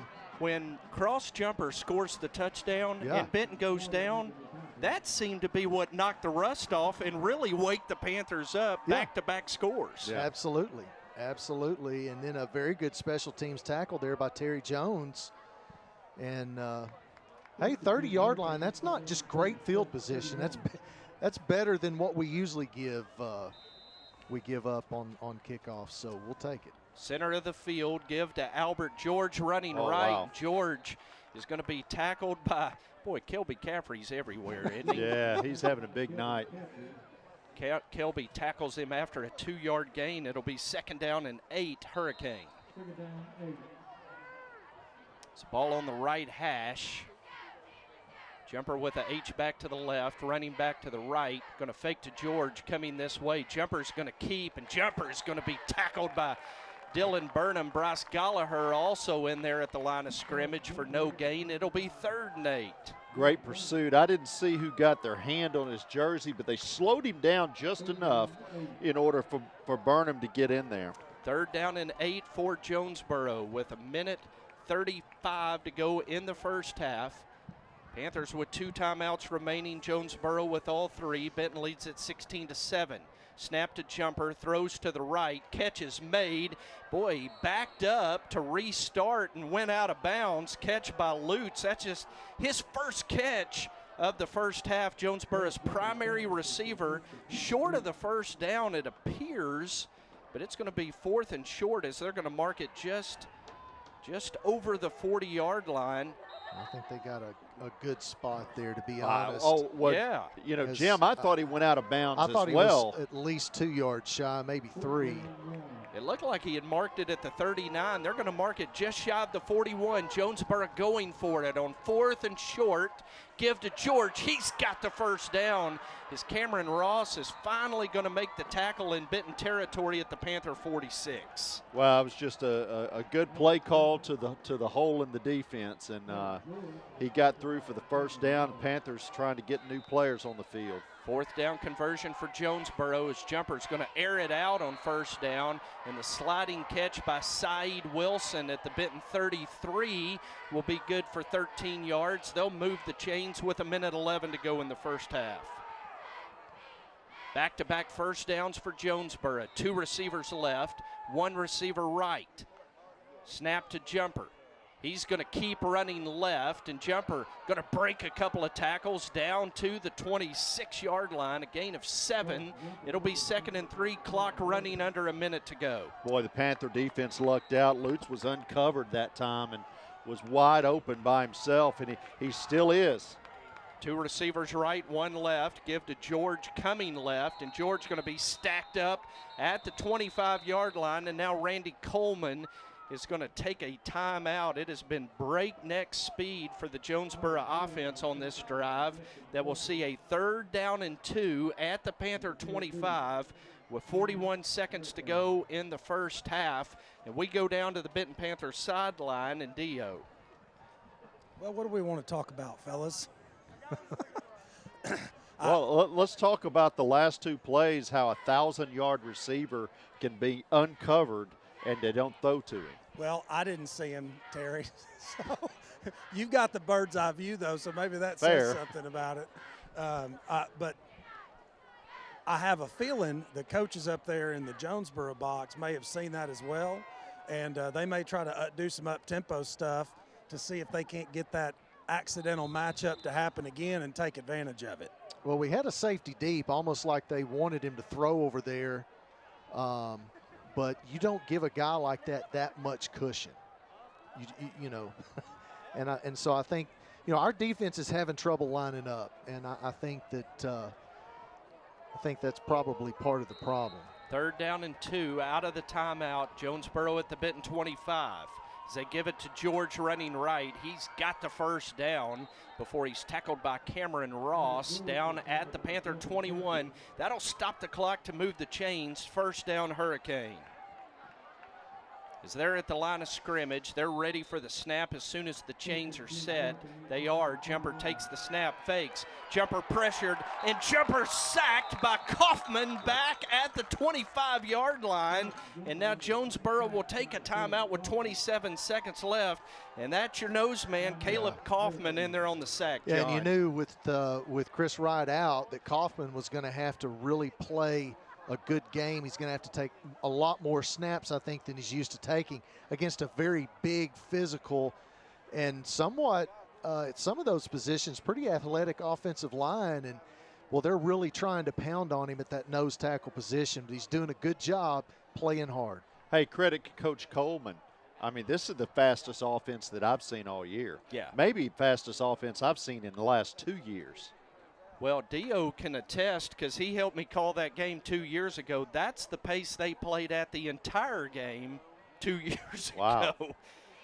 You talking about an exhausting broadcast trying to keep up with it when they played at that pace the entire game. Ricky Bobby fast.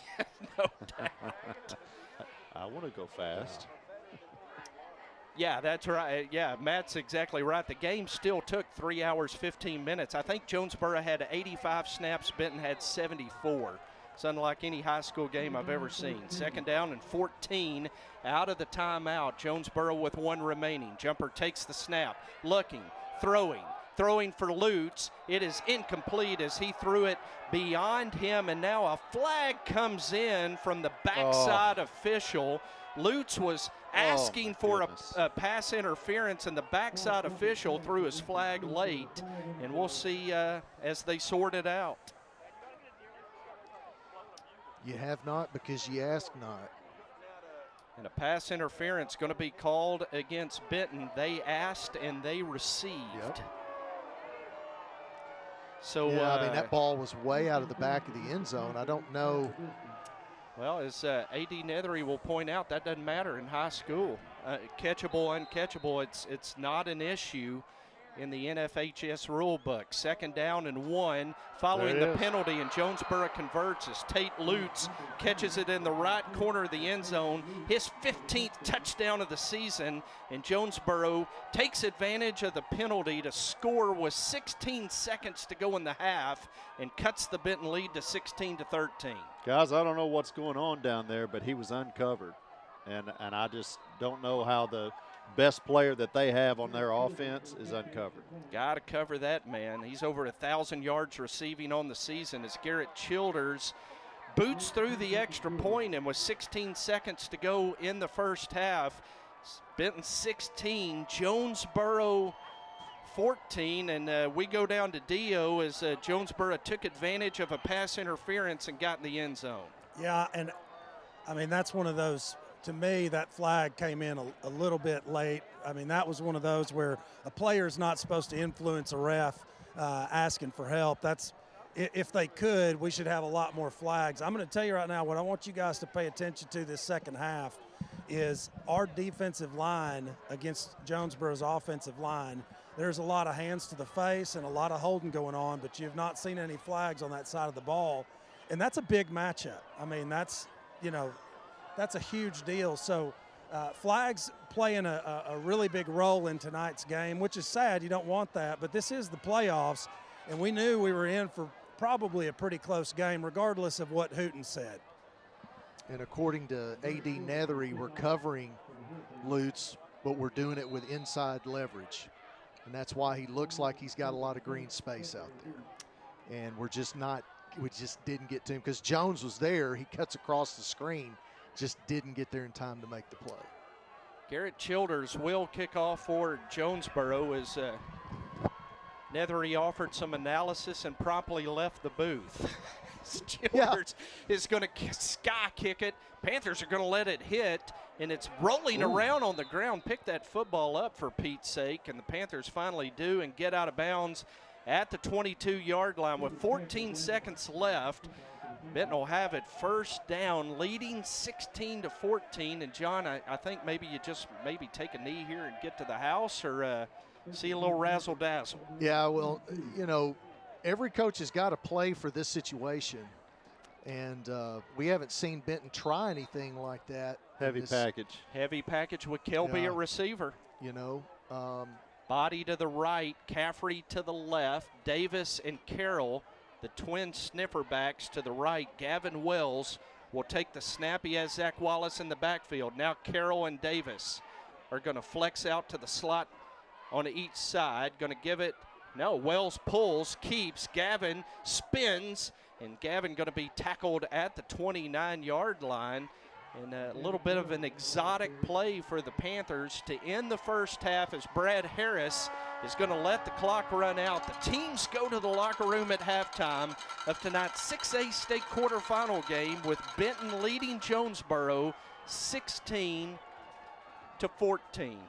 John? Yeah, halftime guests. Don't go far. Yeah, Farmers Bank and Trust halftime. Playoff time, we usually go down memory road a little bit with Benton football. And John's going to do that tonight with his halftime guest, Roger Barker. We'll take a break, and John will be back to interview Roger Barker on the Farmers Bank and Trust halftime. This is Benton Panther football on 106.7 The Ride and Fidelity Local 6.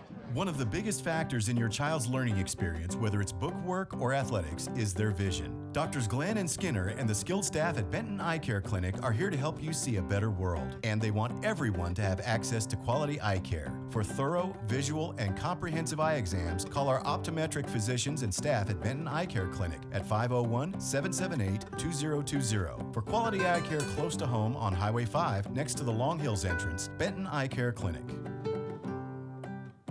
Family-owned businesses are the backbone of a growing economy. For over 40 years, family-owned Warwick's Hydraulics has specialized in manufacturing and repairing welded hydraulic cylinders and making them to exact specifications for customers all over the country. This work is guaranteed, and they ship anywhere in the USA. Warwick's Hydraulics, machine specialist and proud sponsor of Benton Panther football. Call Warwick's Hydraulics today at 501-316-3156 or email them at warwicks@live.com. Dependability is their family tradition. Jones Heating and Air, located at 520 Edison Avenue in Benton, specializes in residential, commercial, and new construction HVAC systems and offers 24-hour service. Jones is a proud supporter of Benton Panther Athletics, the Saline County Boys and Girls Club, and youth sports at Benton's Riverside Park. Find out more at jonesheatingandair.com or call 501-778-3324. Any lasting structure begins with a good blueprint, and every good blueprint must be designed specifically for the people it serves. The Benton Event Center, Riverside Park, and the new Boys and Girls Club, all designed by the professional architects at Black, Corley, Owens, and Hughes. They understand the Benton community and are a major part of our economic success. Proud sponsors of Benton Panther football and valued partners for our community.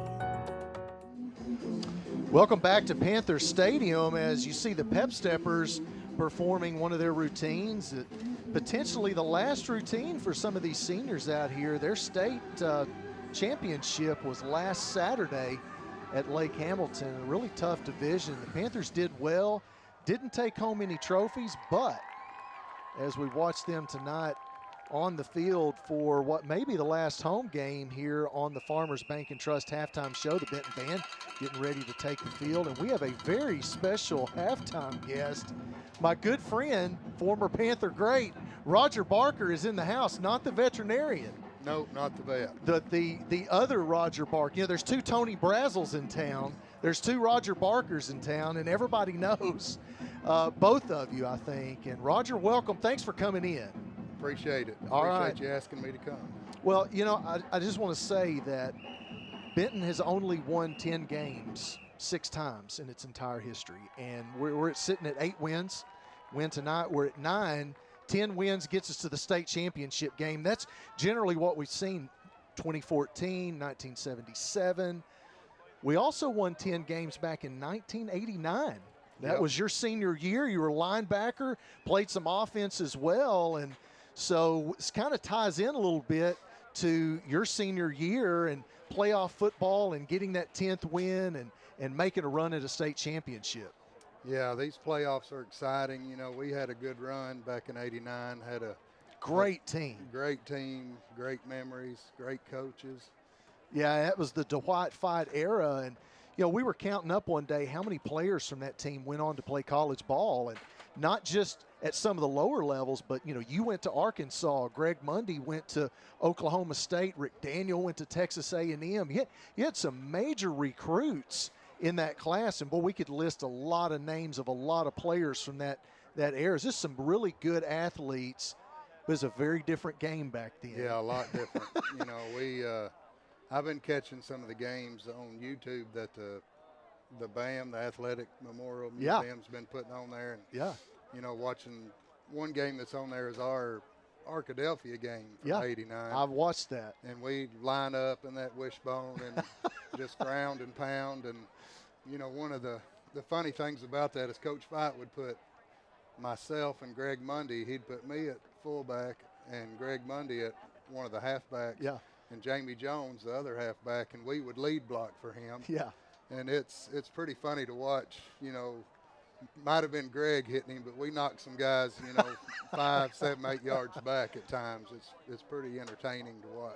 Well, that was a real ground and pound style of football. And you've got a son on the team. He's a sophomore this year and kind of came out of nowhere as a special teams player. Looks like he's going to letter this year, doing a great job handling the punting duties now for the Panthers. But that kind of puts you in the program, and so you get to see what our offense is about, what our defense is about, how we practice, how we do things. And well, I tell you what, almost 30 years later, it's a lot different.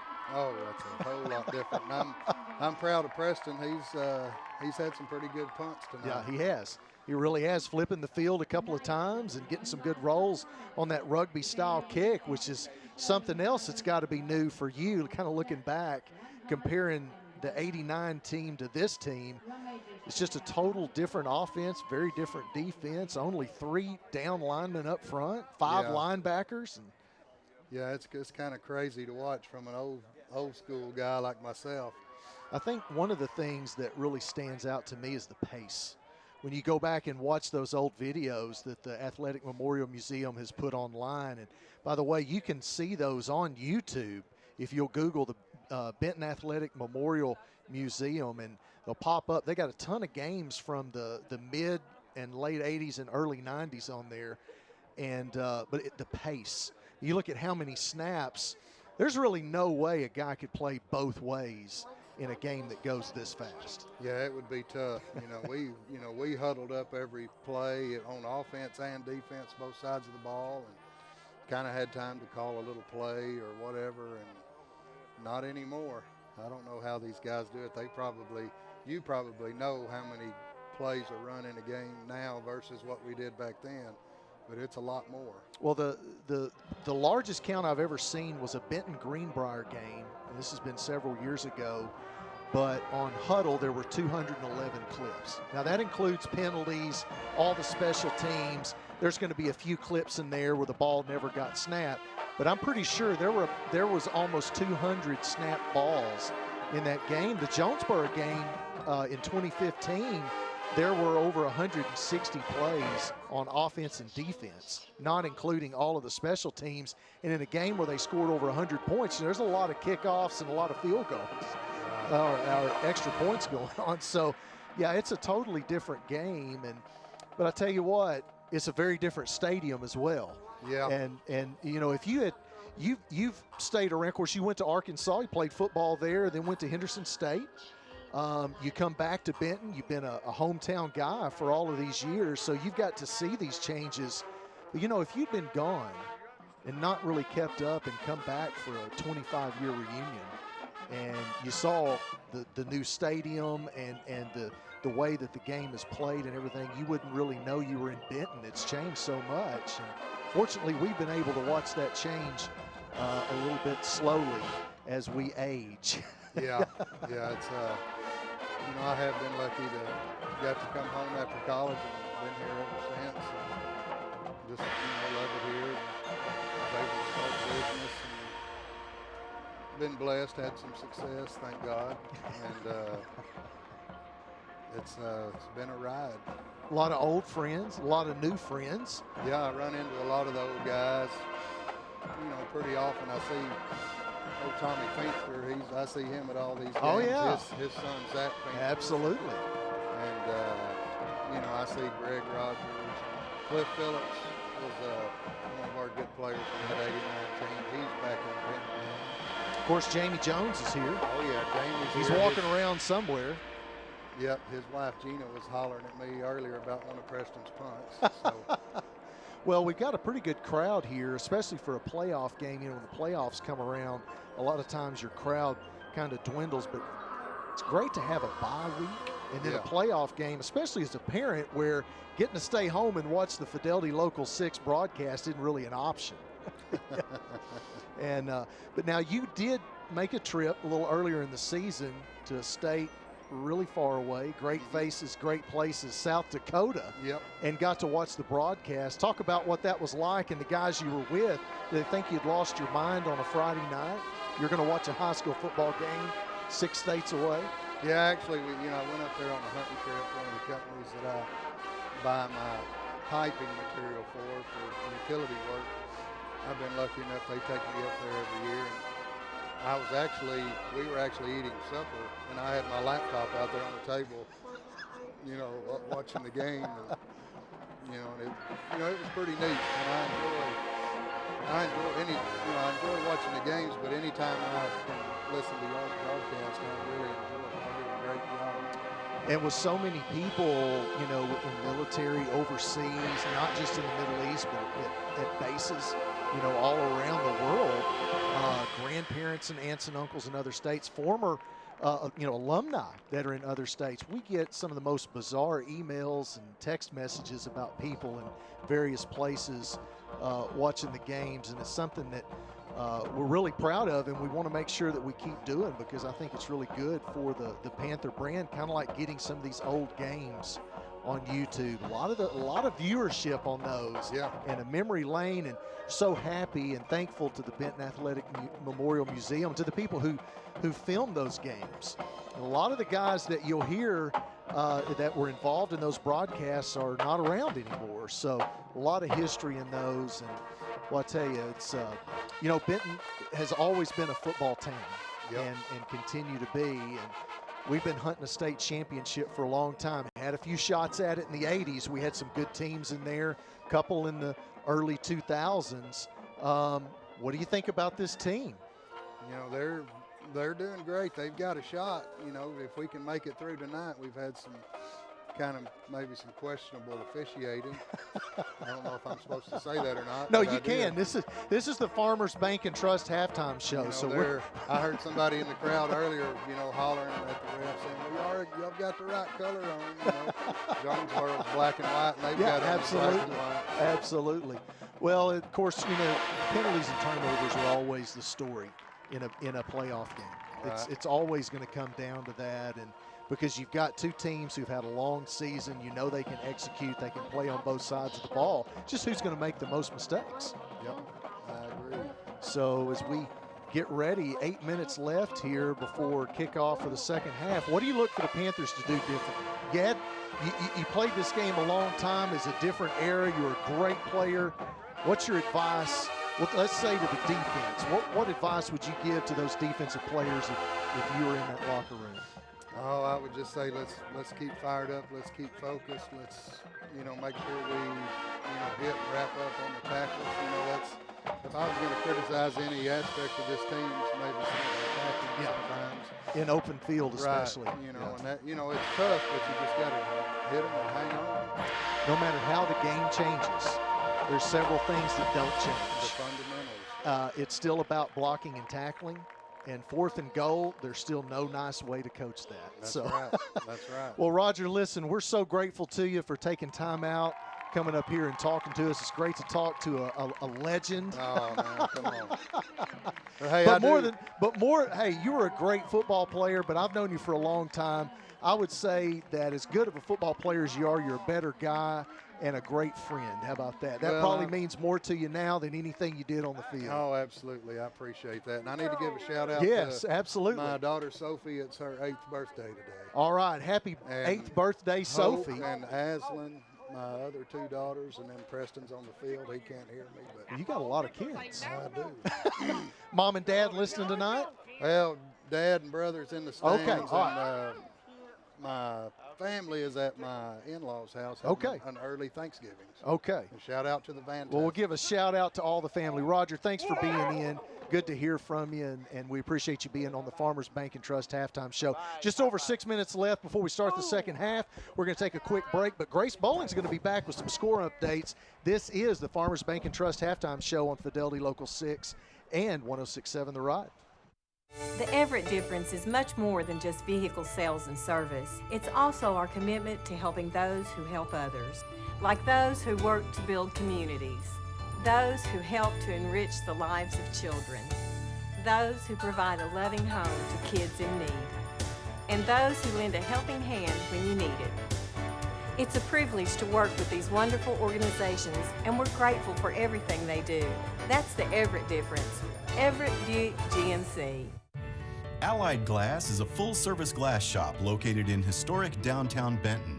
Allied Glass is a third-generation business and family-owned and operated since 1967. Mirrors, shower doors, commercial storefronts, auto glass repair and replacement, tabletops, screens, plexiglass, and much more. For all your glass needs, call Allied Glass at 501-778-6244, located at 115 East Sevier in downtown Benton. Welcome back to the Palace on the Parkway. Benton leads Jonesboro 16-14 at halftime, and with the out-of-town scoreboard, it is Grace Bowling. There's a lot of big games going on tonight. West Memphis is leading Pine Bluff at the half, 21-6. Greenwood and Searcy are having a pretty easygoing game with 21 with Greenwood and Searcy 0. Marion and Sylvan Hills. Marion's leading Sylvan Hills 14-0. And Saline County is having a good night tonight, a lot of big games. Bryant is leading Fayetteville 14-0 at the half. Bryant's leading Nashville 18-7. They've been having a great year this season. And Glen Rose and Camden Harmony Grove are playing. Camden Harmony Grove with 27 and Glen Rose with 14. Come on, Beavers. Jason Kelly better get the boys going down there in Glen Rose. Needs to get them fired up. And how about Bauxite? Yeah. Bauxite playing strong. This is a little bit of a payback game for them for the regular season. So it's good to see them with an 11-point lead. Good job, Miners. And the Hornets also leading at halftime. Some of my favorite Hornets are listening to us, Terry. How's that happen? Dustin and Lanya and Keeley are tuned in to Benton Panther football while the Hornets are in the playoffs. We'll take it. So hello to the Robertsons tuned in tonight as well. Our good friend Mickey Duval, the voice of the Russellville Cyclones, wonders if Benton has any toes left after that first half. Panthers sure shot themselves in the foot as we go to the halftime stats. Jonesboro 11 first downs, Benton 7. Jonesboro outrushes Benton 75-46 in that first half. Panthers had a good first half passing, 193 yards passing for Benton, 110 for Jonesboro. Jonesboro ran 43 plays in that first half for 185 yards. Benton 30 plays for 239. Both offenses doing a good job on third down. Jonesboro 5 of 11, Benton 4 of 8, and Jonesboro 1 of 2 on fourth down conversions. 2 big interceptions in that first half for Kelby Caffrey for the Panthers defensively. Benton did lose the only fumble of the first half. And those penalty yardage, Terry, 7 penalties for 54 yards against Benton in the first half, just 3 for 15 on Jonesboro. Yeah, they're dagger penalties too. They're drive killers, And that's the kind you never want to have penalties, but those are the ones that you absolutely don't want. And hopefully the Panthers will get that cleaned up at halftime. Defense is going to have to get off the field on third down. 43 snaps and a half is a lot for the defense to be out there on that football field as Matt and the crew in the truck roll the highlights from the first half. Okay, we will look at some individual stats provided to us by Tony Linehan of the Saline Cougar. Appreciate Tony and all his help every Friday night, and the articles that he writes recapping each week's game. Garrett Brown, 8 of 17 passing in the first half, had 2 touchdown passes, one to Garrett Body and one to Michael Allison. Zach Wallace, Terry, just 6 carries, 33 yards in that first half, and boy, Zach doesn't look 100%, does he? Well, let's talk about something that we need to talk about. Ever since the Greenwood game, we haven't run the football well. And I don't know what happened between the week before Greenwood and the Greenwood week, but something's happened to our running game, and we just haven't been able to reestablish it against the teams that we've been playing against. And we thought that was because of an injury to Zach, but somehow we're not creating the same running space that we once were. Panthers just 11 carries in that first half. It's been a pass-heavy Panther offense. DeAnthony Harper had 2 carries for 8 yards in the first half. Receiving, Michael Allison, 2 catches, 63 yards and a touchdown. Garrett Body had 1 catch. It went for 53 yards and a touchdown. Kelby Caffrey had a catch for 34 yards, and Braxton Slaughter had a big catch for 16 yards in the first half for the Panther offense. So Jonesboro's out on the field. The Panthers preparing to come back out on the field. Grace, what do you want to see in the second half? I just want to see the Panthers that we've been seeing this whole season, and I just want them to come back and do what they do best. Do what they do best. And Terry, maybe all that rust knocked off in the first half and the Panthers are ready to exert themselves here in the second half. Well, I felt a little bit better when I started checking some of the scores in some of the other games with some very good football teams that were all struggling in that first quarter. But it looked like the Panthers, they kind of caught life in the second quarter and we're ready to go. Let's go down to Dio with Brad Harris. Coach Harris, I know that's not the first half you expected. It's not probably the first half any of us expected. What were you telling your team at halftime?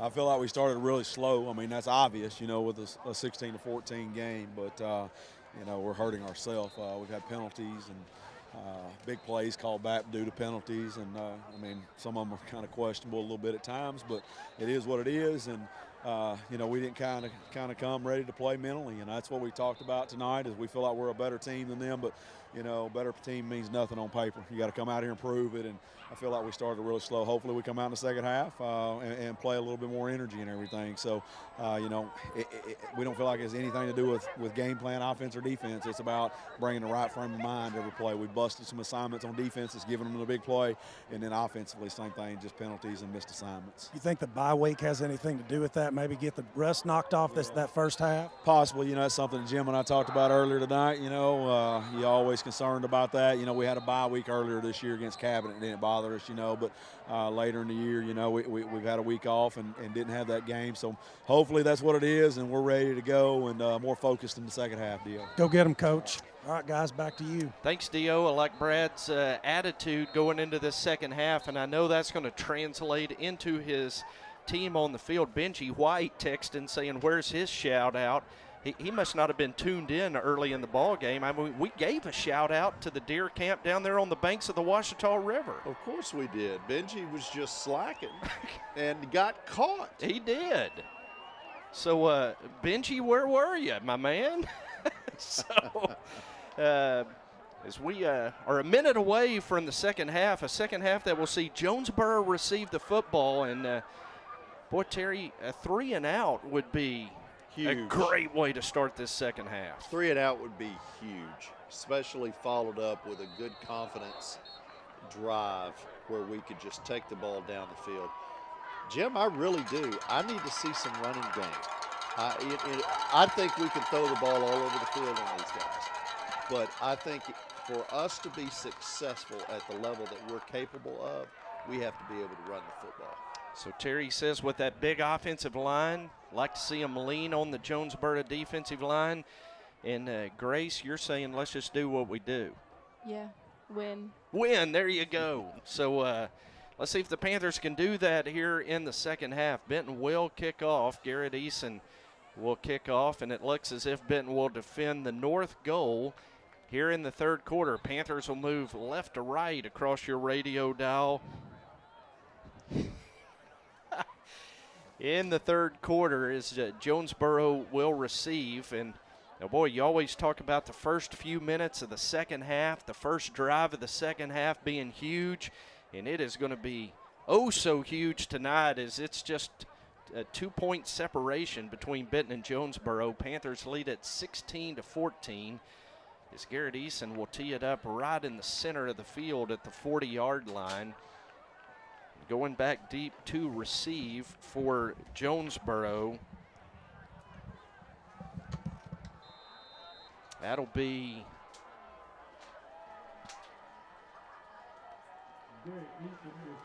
Brody Williams. As the whistle is sounded, Garrett Eason is ready to approach the football. And the second half of the 6A quarterfinals is underway. It's a good kick, and that kick is going to go into the end zone. And Jonesboro will begin at the 20-yard line, and John Penn dances in the press box. I mean, you know, it's the little things, Terry. It's the little things like that right there. And you know what? I think that's going to give Eason a lot. I thought he had a good stab at one earlier. He hit it wrong. It went out of bounds. It's okay. But listen, he got all of that when he cornered it. It went out of the back of the end zone. Good job by Garrett Eason. 7 drives for the Hurricane in the first half. 3 started inside their own 20. They opened the second half at their own 20 following the touchback kick by Garrett Eason. Cross jumper is the Jonesboro quarterback. He takes the snap, gives to Albert George running to the left, and George is going to pick up 4 yards to the 24. It'll be 2nd down and 6. Boy, they're still running behind big number 74, Darius Thomas. The 6'7", 330-pound left tackle committed to Ole Miss. They come left again, and that time George going to pick up 3 yards, or just give him 2. They mark it at the 26. It'll be 3rd and 4. Well, I'll tell you, Zach Parker and Dylan Ferguson both just having great games tonight. Big 3rd down play here in the second half. 3rd down and 4. As they give off to George. No, fake. Jumper throws. Ball batted away. Great defense by Terry Jones to bat it away from Tate Lutz, and it'll be 4th down. You know what, I'm going to tell you this. I was going to say something earlier, but I wanted to see if he could correct it because Terry Jones had a couple of missed jumps in the first half that cost him a little bit, but that's as good, fellas, as you can play one-on-one coverage right there at any level of football. Comes at a big time. Childers averaged 43 yards on 2 punts in the first half. He will punt it away. He stands at his own 11-yard line. Kilby Caffrey back to receive for the Panthers at the 44. It's a spiraling punt that Kilby is going to fair catch at the Benton 38-yard line. So Terry, mission accomplished, a 3-and-out to open the second half. That's a good job catching that punt because the way that thing was spiraling. That's exactly right. Hey, real quick, guys, I wanted to give you an injury report. You'll notice Devin Griffin was not out there that series. He will not be back the rest of the game. He's out with a concussion. So Terry Jones going to have to step up at cornerback for the Panthers. 1st down and 10, Benton at the 38. As Brown throws high for Gavin Wells.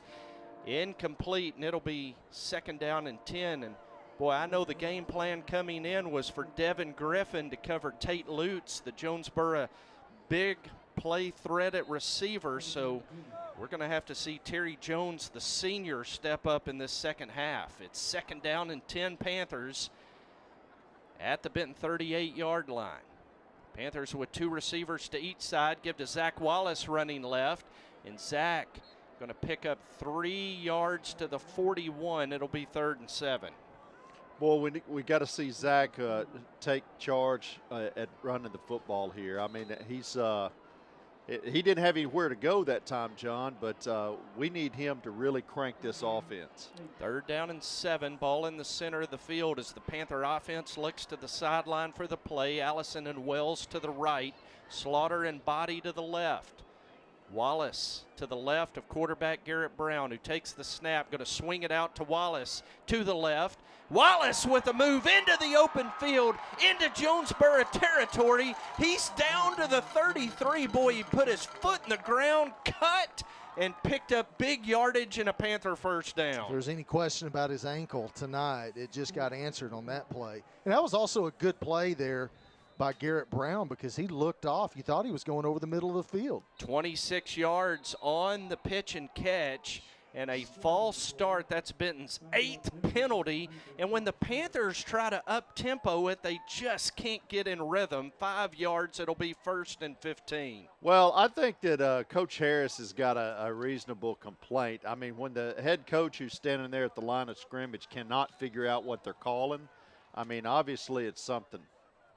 1st down and 15 as Wells in motion. Give to Wells. Wells might pass. Now he's going to be covered up by Jayshad Stewart, who drops Wells back at the 46-yard line.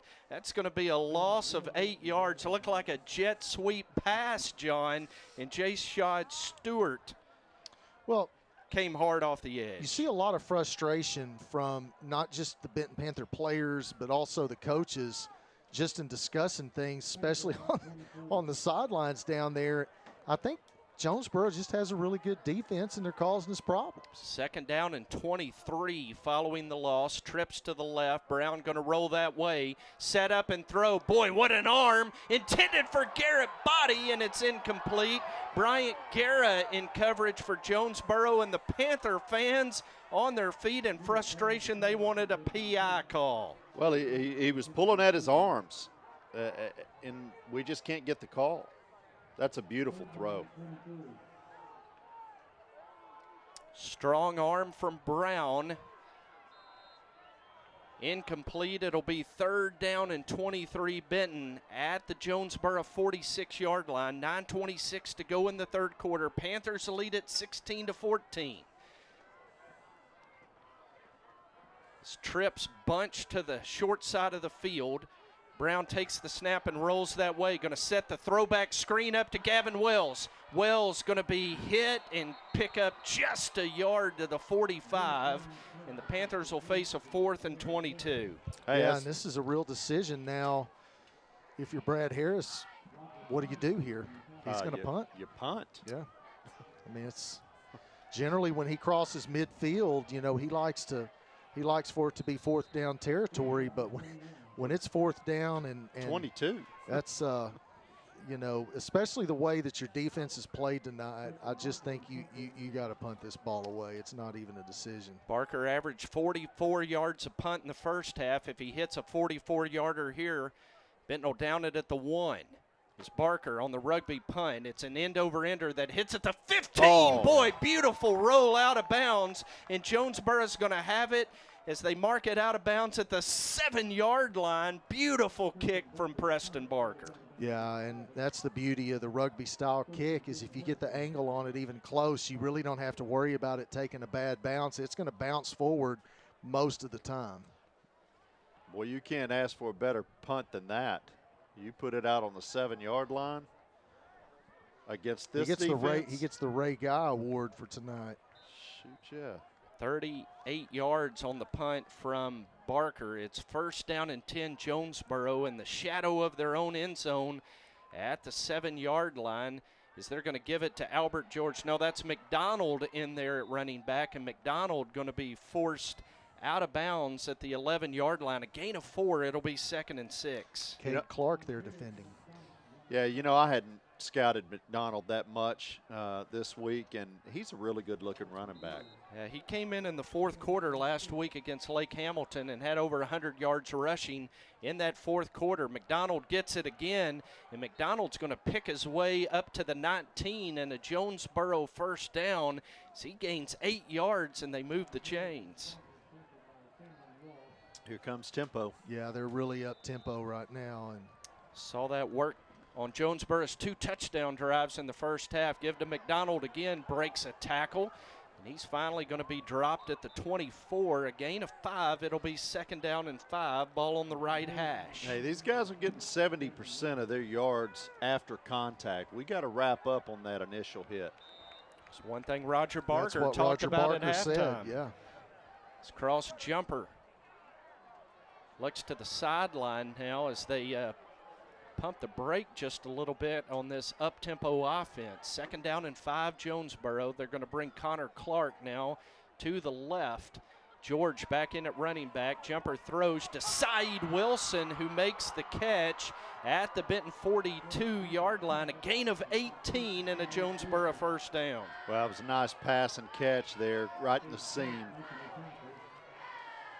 Wilson, the 5'7", 160-pound senior wide receiver, picks up the 1st down. Is George going to get it on a 1st down carry? And George going to be tackled by Kilby Caffrey at the 44. Gain of 2 at 2nd and 8. Panthers doing a lot better job of getting lined up at the line of scrimmage than they did at the end of the 2nd quarter, but this tempo is still causing them a lot of problems. You see it right there. Panthers jump offside and going to give Jonesboro 5 free yards on the offside, move it to the 49-yard line, and it'll be 2nd down and 3. Our newly elected state senator, Kim Hammer, a little under the weather tonight. He's watching the broadcast. Appreciate not only his watching, but his support of Panther football all season long as Tate Lutz catches it. And he's going to have a Jonesboro 1st down into Benton territory at the 46-yard line. This drive started at the Jonesboro 7. They're now at the Panther 46, John. Yeah, this is probably their best sustained drive of the night. And you're starting to see their O-lineman hands on hips here looking at the sideline. Can we slow down a little bit? 7th play of the drive. Jonesboro's got 3 first downs on the drive. As Albert George carries and Darius Thomas pulls from his left tackle and helps lead George down to the Benton 39, a gain of 7 at 2nd and 3. Yeah, they're going to get us with too many men on the field. They go very fast. Flag comes in. George in the open field, finally dropped at the Benton 21. Markers on the play as Benton had John about 14 on the field. Yeah, we were trying to substitute those defensive linemen because they're getting tired, and you know, that's something that Benton does, and they're really good about it. We've got a lot of depth there, and that's been one of the keys, keeping fresh bodies in there. And Jonesboro said, we're not going to let you do it. And so this drive, they said, we're not going to let you substitute. You're going to have to play with these 11 guys. And that time Benton said, we got a chance.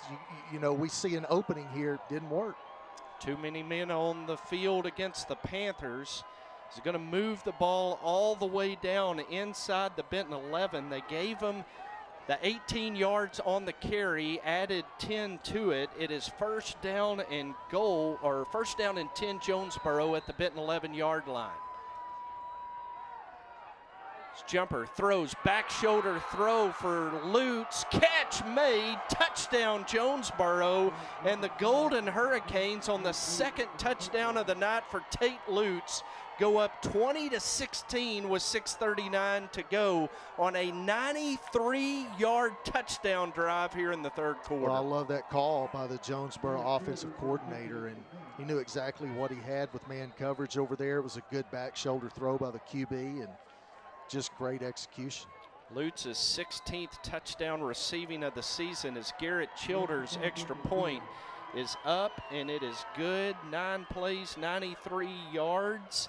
Jonesboro takes the lead on a drive that lasted 1:55 seconds, and we go down to the Panther sideline and Dio. Well, that tempo really caused us some trouble there. I mean, tried to sub in guys, which was probably not the best call, and I don't understand. I didn't think that a penalty like that was added after the run. I figured that would have either been an accept or decline type penalty, but hey, this ref crew's calling this game unlike any game I've ever witnessed. So who knows? I won't be surprised if they call an extra point, a 2-point conversion at some point during this game. So anyway. 9 penalties against the Panthers tonight, John.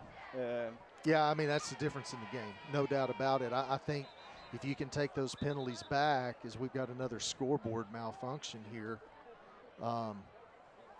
they're going to have to probably wait for us to get that corrected. There it goes. But yeah, it's clearly the difference in the game. I think without that, Benton's probably got a nice little lead right now, and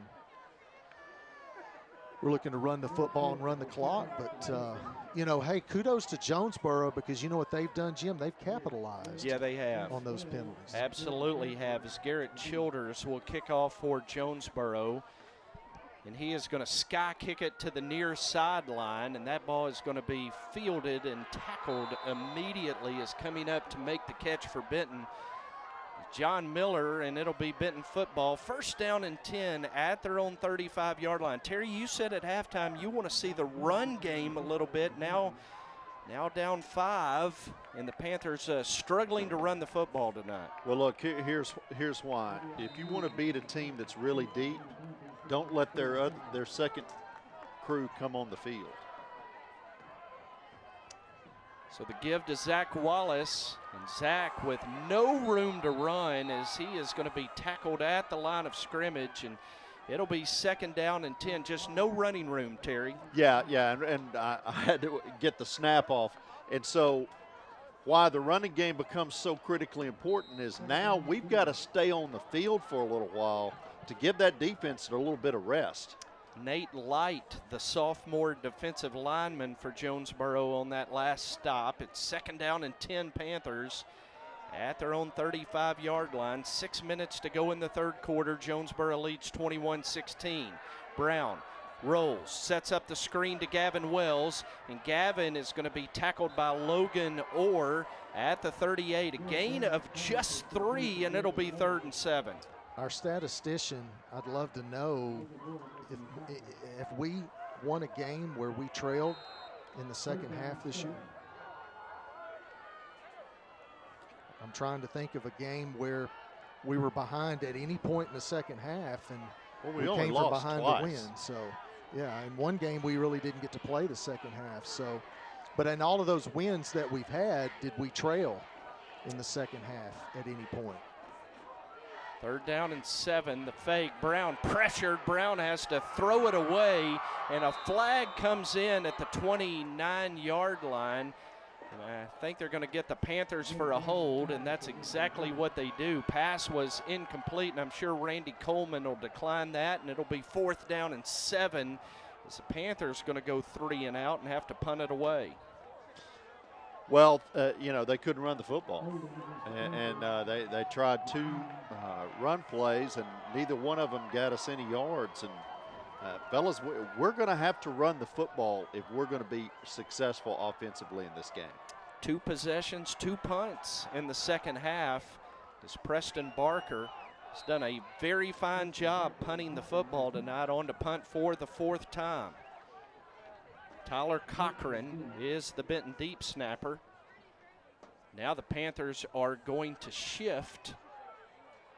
And the snap back, Barker looking, Barker throwing. The Panthers set up the fake, and Jonesboro sniffed it out. It is well short of the first down as Tristan Hawkins makes the catch at the 42, and the Hurricane have the football in Benton territory. Well, and it's great execution, but we just couldn't get the ball and get turned around for the first down. He was coming across the field. A defender for Jonesboro recognized it. He sniffed it out. He covered him.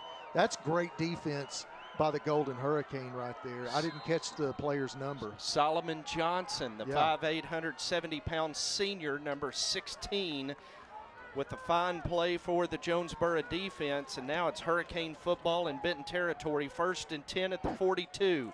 Jumper is going to keep.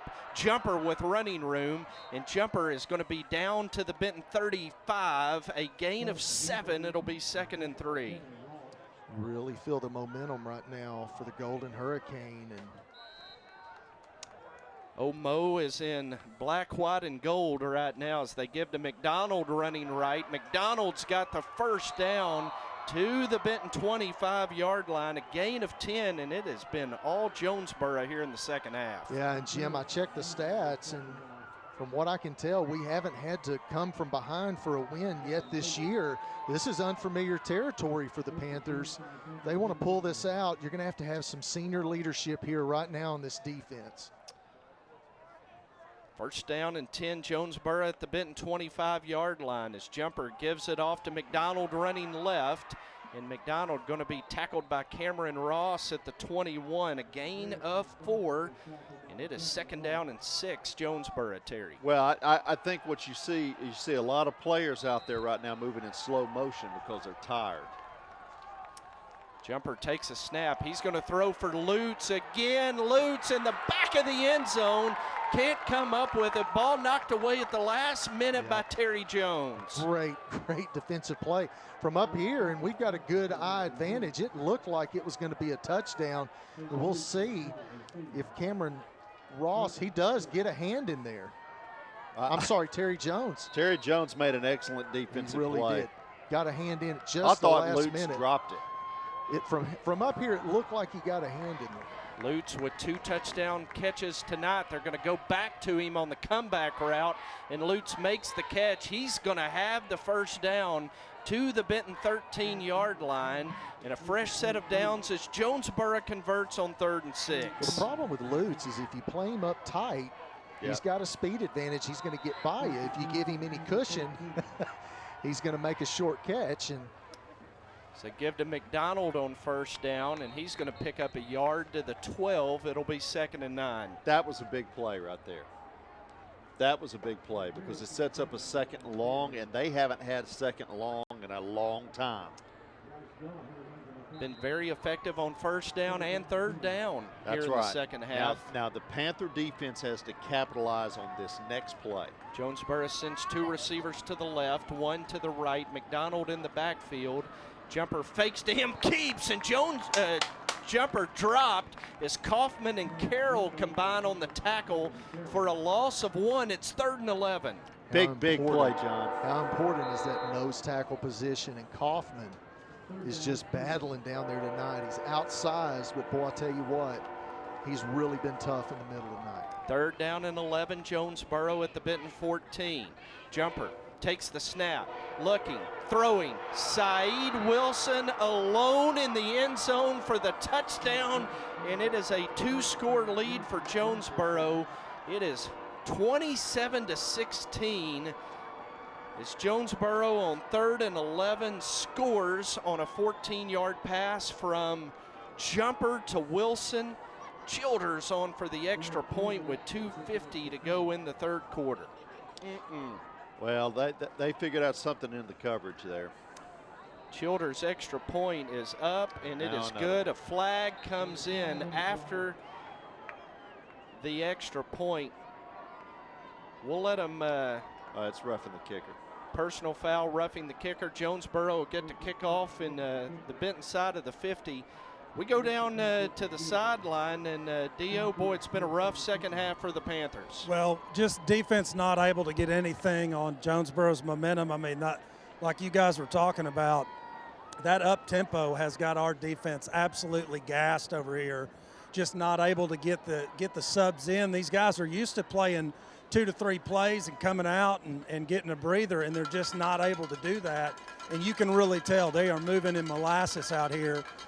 Offense has got to get the ground game reestablished, because if they can't get that going, these defensive ends, Jashad Stewart is all over the field down here in this second half. And if they don't get the run game going, he's going to terrorize Garrett Brown the rest of the night. Yeah, Jashad Stewart has been a very, very impressive player, Terry. Number 22, their defensive end. He's just a junior. 22 tackles for loss coming in. He's been a difference maker tonight. Well, he really has. And, you know, when we tried that jet sweep pass, we ran it to his side. And you know, he has basically owned that side of the field, and we ran it right into him. And so he's a difference maker for that defense. And he's certainly giving us a lot of problems tonight. And a big difference for our defense is the loss of Devin Griffin. Really has hurt the Panthers here in this second half, as Garrett Childers will kick off from the Benton 45 following the 15-yard roughing the kicker penalty. He's going to onside kick it, and That ball doesn't go 4 yards. Benton comes up, picks it up, knocks it out of bounds, and the Panthers will have it at the 43-yard line, a 2-yard kickoff, John. You could tell by the way he set it on the tee and the angle that he had. And that's something a lot of coaches will do when you get this close and you've got a very short field, but he absolutely hit it wrong for them, hit it right for the Benton offense, and now we should be backed up to the 20-yard line. That's a mistake by Jonesboro. They gambled, they lost. Now we got to capitalize on that. We've got to make a win here. Gave Benton 24 free yards, essentially. It's first down and 10 Benton at their own 44-yard line, trailing 28-16. The give off to Zach Wallace running left. Zach breaks a couple of tackles. There we go. Boy, that's a determined 9-yard run for your senior running back. There we go. That's what we're talking about. Now that play right there, the second level was playing 8 yards off of the football. Great block by Gavin Wells on the edge. Second down and 1 Benton at the Jonesboro 47 following the 9-yard pickup for Zach Wallace. Wells motions left to right, fake to Wallace, pressure, boy, Cameron Clark, the sophomore, just clotheslined Garrett Brown back at the 45-yard line. Multiple flags come in and a personal foul coming up against Jonesboro. Well, that's an unfortunate hit on Garrett Brown. Personal foul, face mask will be the call against Cameron Clark, the sophomore outside linebacker for Jonesboro, and that's going to move the football to the Hurricane 40, and it'll be first down and 10 following the penalty. I don't think that will rattle Brown. Hopefully that'll put a little determination in this next throw. Panthers send trips to the right, single receiver to the left. Give to Zach Wallace running right. Zach over the 35, over the 30, 25, stiff arm, pushed out of bounds by Justin Stoner all the way down near the red zone inside the 20-yard line. First down Panthers. I found him. There he is, number 23. He showed up and he's running with determination, John. Yeah, you got some good blocking downfield there by Garrett Body and also Braxton Slaughter. First down at the 20, give to Wallace, and man, Jay-Shot Stewart, what a player. He just depleted Zach Wallace back at the 22-yard line, a loss of 2, it'll be second and 12. Welcome to playoff football. Saw Gallagher lay a lick on a guy earlier. It's been a pretty physical game tonight. Second down and 12 Panthers. Ball on the right hash. As Benton moves left to right, and we've got a marker and a Benton offensive lineman in the rocking chair. A false start will back them up 5, and it'll be second down and 17. Mercy. Coaches don't even react anymore. It's beyond belief. We've had so much trouble with pre-snap alignment. Wells, Slaughter, and Body going to split to the left. Allison comes to the right. Now Wallace going to move to the slot to the right. So Garrett Brown operates out of an empty gun with 1:19 to go in the third quarter. Second down and 17. Brown looks, Brown throws. Wells makes the catch, and Wells is going to be tackled by Jamaricus Wright at the 23-yard line. Gain of 4, and it'll be third down and 13. You're trying to get in a third and manageable situation. I like the call. Jonesboro just covers up everything in the middle of the field so well. Third down and 13 Panthers. There's a clock under a minute to go in this third quarter. Gavin Wells on the jet sweep, coming to the near side, and Jay-Shot Stewart is going to run him down at the 17-yard line. So it'll be fourth down as we've got a penalty thrown by the linesman on the far side, and officials meeting in the center of the field. They're going to pick up the flag, and it'll be fourth down Benton. Fourth down and 6 at the Jonesboro 16. Panther offense on the field, ball on the near hash, trips to the left.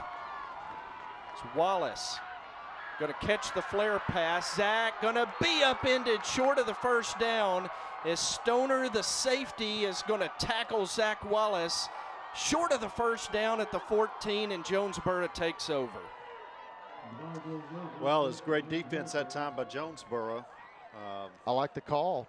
We had a man on the outside. We didn't get blocked. He came in, forced Zach back into the inside where he had some help from a linebacker, but you got to like the call. It's 4th down. We can kick a long field goal or we can go for it, but down by 12. Kick a field goal, you're still down 2 scores. Still down 2 scores. Yeah. So Jonesboro takes over, and they're going to keep it on the ground with Albert George on first down, who carries for 2 yards to the 16-yard line, and that will do it for the 3rd quarter. There are 12 minutes to play tonight, and the Panthers have a big hole to dig out of. It is Jonesboro 28, Benton 16. We'll be back with the 4th quarter right after this. This is Benton Panther football on 106.7 The Ride and Fidelity Local 6. ACDI is Benton proud. We have a long history of community involvement and activism in Benton and the Saline County area. It's why we're excited to be relocating our business here and building our new headquarters in the downtown area. We're proud to sponsor the Benton Touchdown Club. Go Panthers! Hey Panther fans looking for a local dentist that cares? Look no further than Bethel Smiles. Benton native and Panther alum Dr. Justin Bethel and his staff are pleased to be back serving the community where it all began. Bethel Smiles is a full-service dental office, treating all ages and proudly offers the lowest cost braces in town. We realize at Bethel Smiles that your time and your teeth are precious, so most procedures can be performed the same day. So save time, save teeth, support local business, and schedule with Bethel Smiles today. Call to schedule your appointment at 501-778-4746. Bethel Smiles is a proud supporter of Benton Athletics.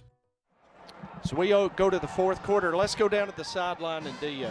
Well, guys, we know football is an emotional sport, and right now Jonesboro is winning the battle of emotions.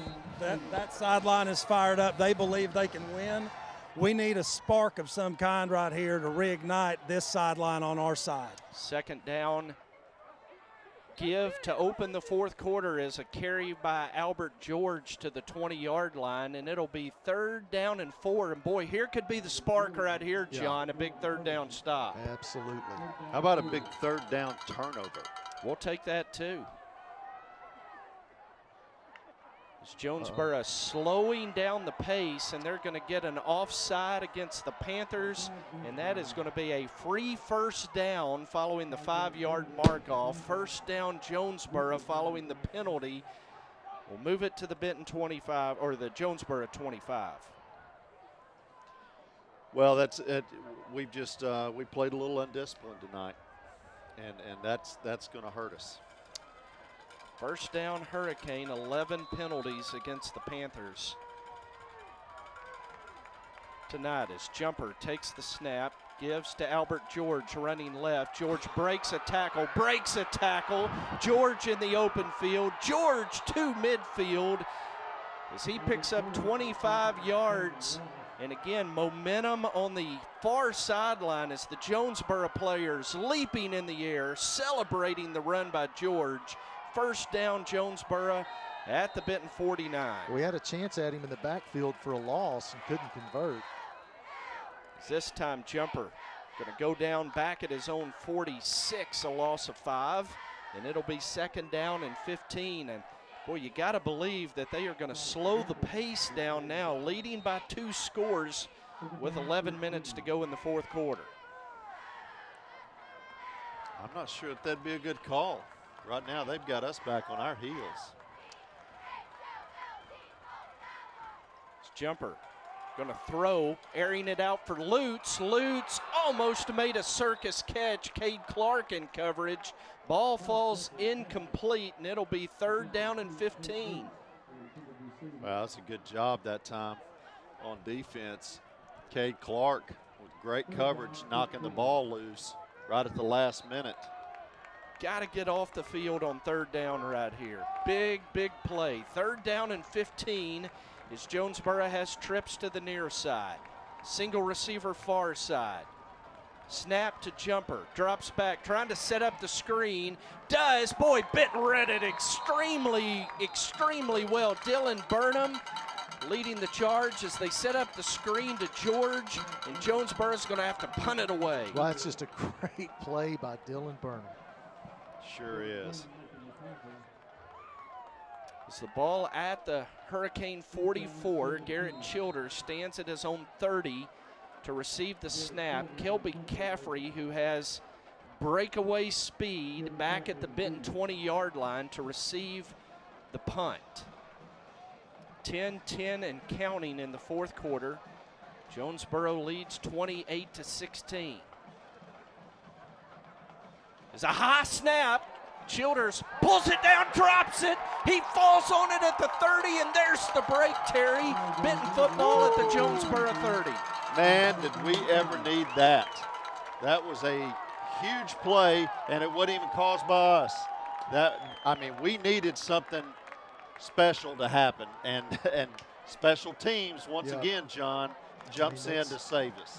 That's an area that we've done a lot better job at tonight than Jonesboro. I mean, you have the onside kick, ill time that gives Benton good field position, backs Jonesboro up. Now you get a bad snap and a punt. So Benton has it after the muffed punt snap. 1st and 10 at the Jonesboro 30.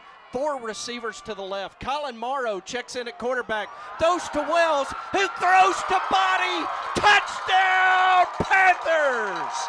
A double pass, Morrow to Wells, who throws to a wide open Garrett Body, and Benton's right back in this football game as the momentum has swung to the home side, 28-22. Welcome back, Big Mo. Yes, sir.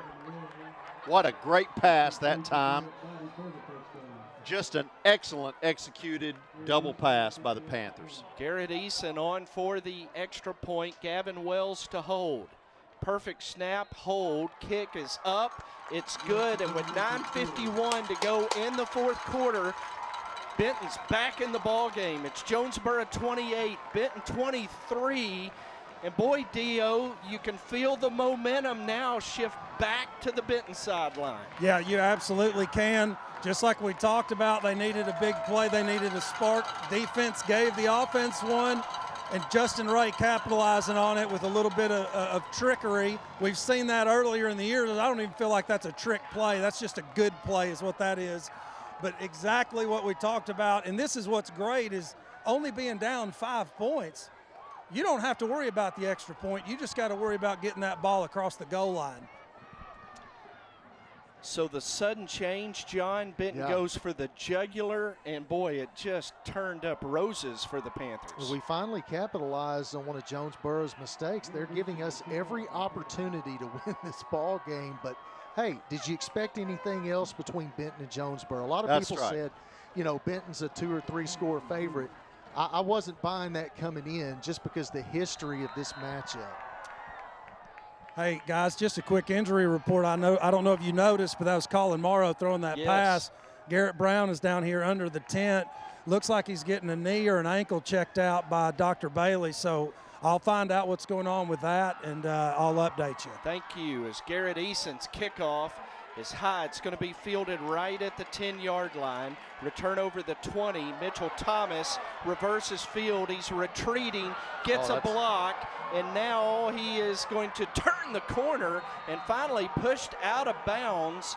And we are going to see where they mark him out as a lot of bodies across the way, and I still don't see where the mark is. The Benton fans wanted a block in the back, and they are going to mark him out at the 39-yard line. There is a flag down. 39-yard line, no flags on the field. 1st down and 10 for Jonesboro. Panther fans stomping their feet and cheering loud for that PDC to make a stop. Give to McDonald running left, and he is going to be stopped for a 2-yard loss back at the 37-yard line. How about Zach Parker? Zach Parker just stepping up right there in that hole. That's the senior delivering a hit. That's the senior leadership that we were talking about. And Second down and 12 following the 2-yard loss.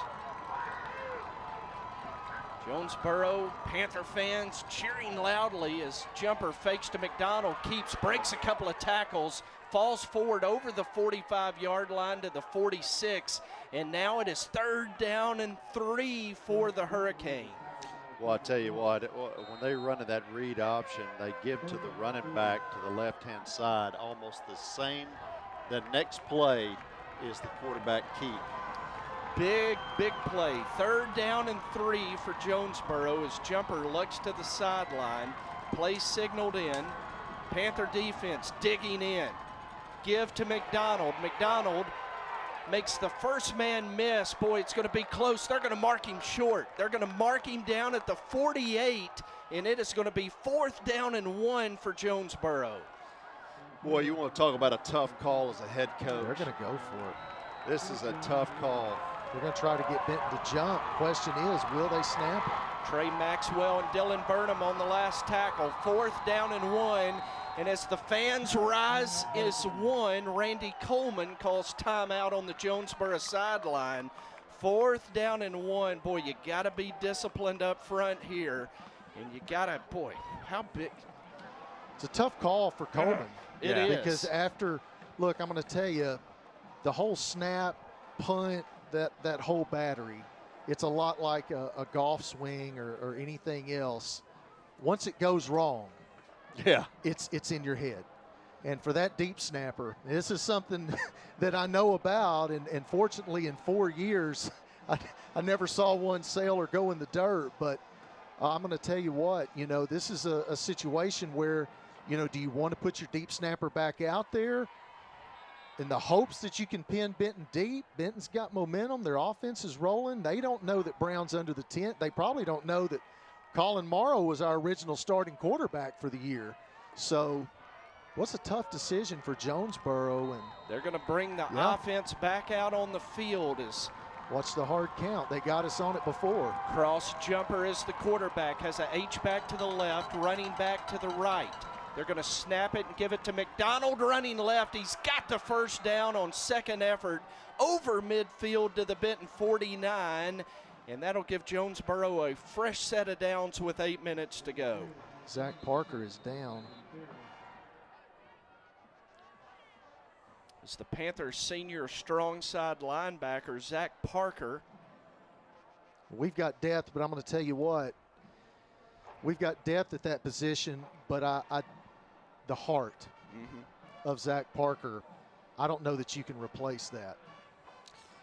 Yeah, and he's hurting because that guy, if he's laying down on the ground, I mean, you're not going to keep him out of this football game unless he's really hurt.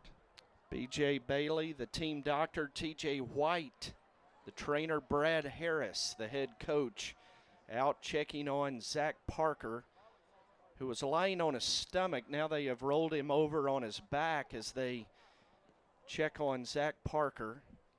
And now Zach's sitting up. Boy, that's a good sign. It looked very scary there at first, John. If you were going to have a finalist for a Dick Butkus Award, just a blue-collar guy who brings his lunch pail to work every single day, I think Zach Parker. What an interesting story of how he came to be this leader, senior linebacker that he is this year. And boy, you just hate that for him, but you hate it for this defense too, because he's been a real strong leader in this game tonight. Zach Parker walks to the Benton sideline under his own power. Gavin Davis checks in his place in that Benton defense. 1st down and 10, Jonesboro at the Benton 49.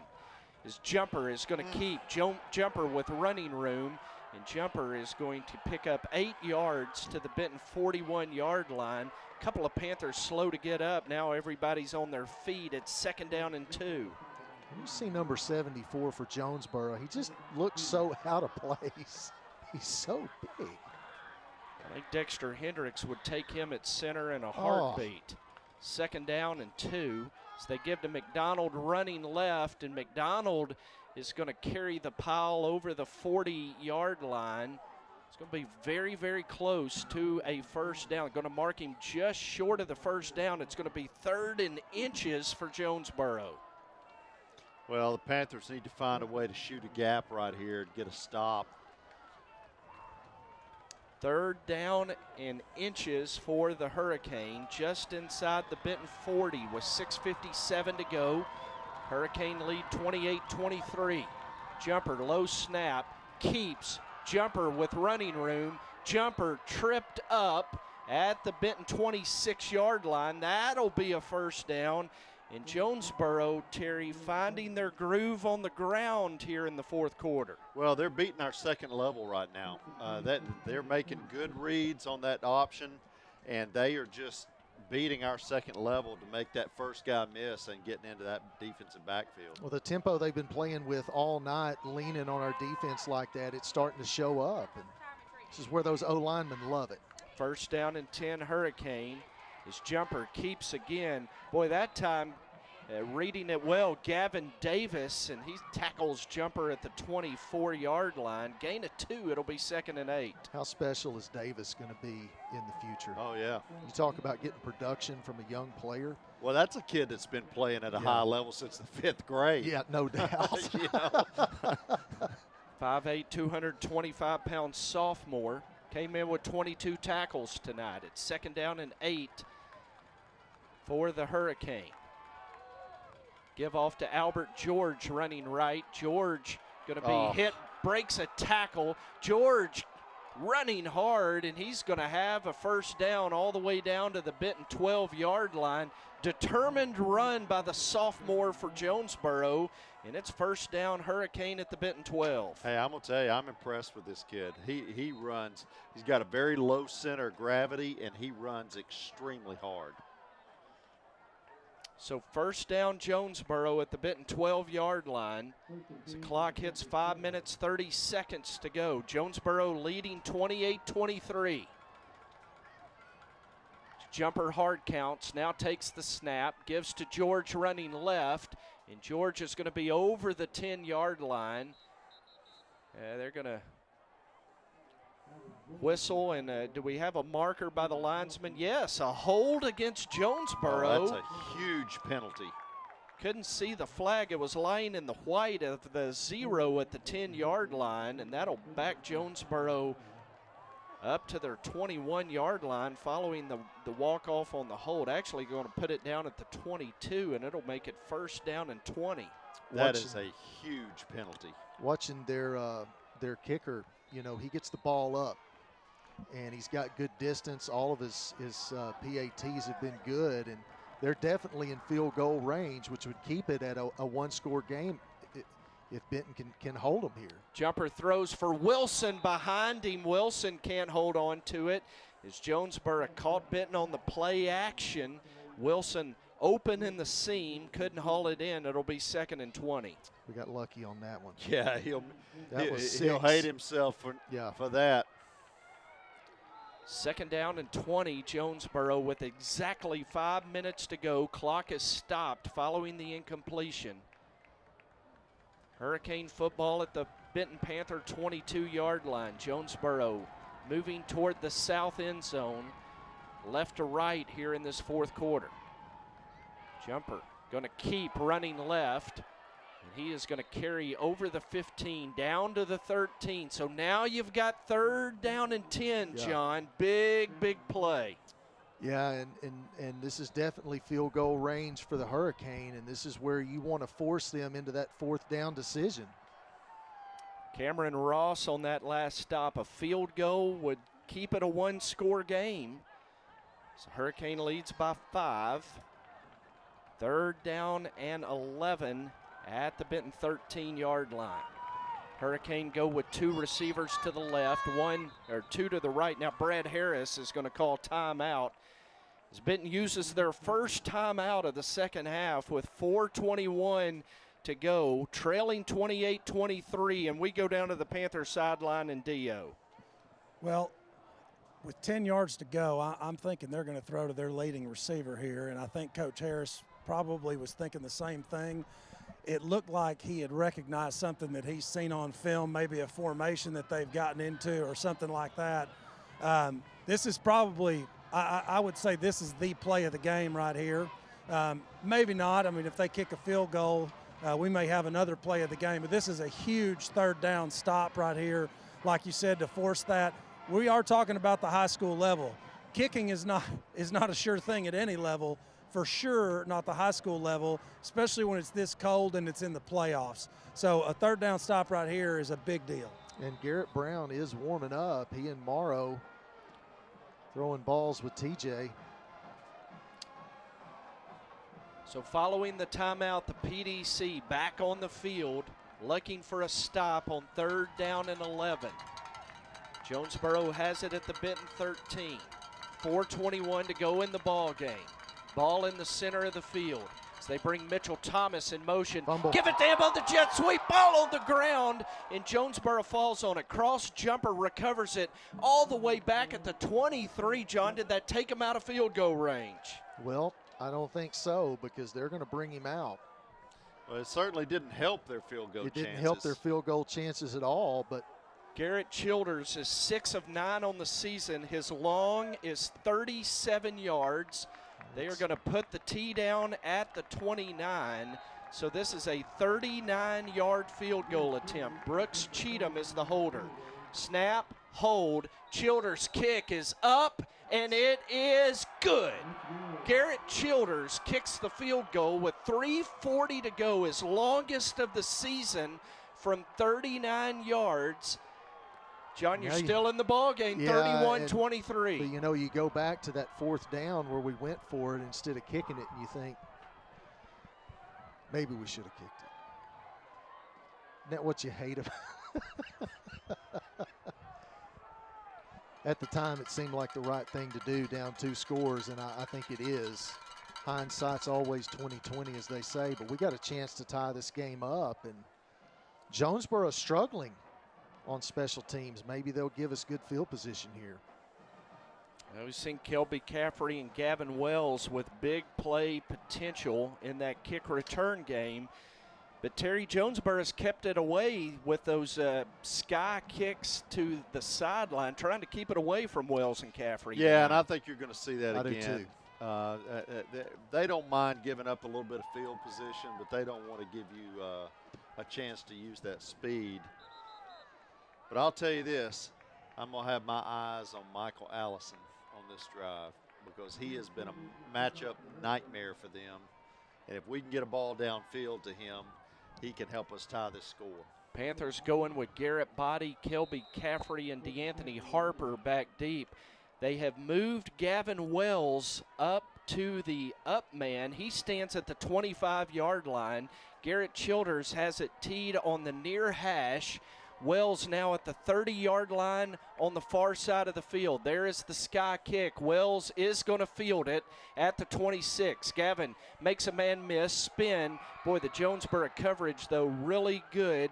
And I like the adjustment by the Panther coaching staff to put Gavin in a position for a return, just unable to break loose, though, John. The other thing, too, is that if that ball comes out and it's knuckling a little bit, you want a guy with good hands over there. That's right. So that's a great coaching adjustment. Mark him out at the 30. So Benton is 70 yards away with Hey, guys, 3:36 to go, trailing by 8, D.O. They've got Garrett Brown in a knee brace. I don't think he was – it doesn't look serious, but he wasn't able to put a lot of weight on it to make his throw, so that's why we've got Colin Morrow in here. Colin Morrow, the senior, in at quarterback.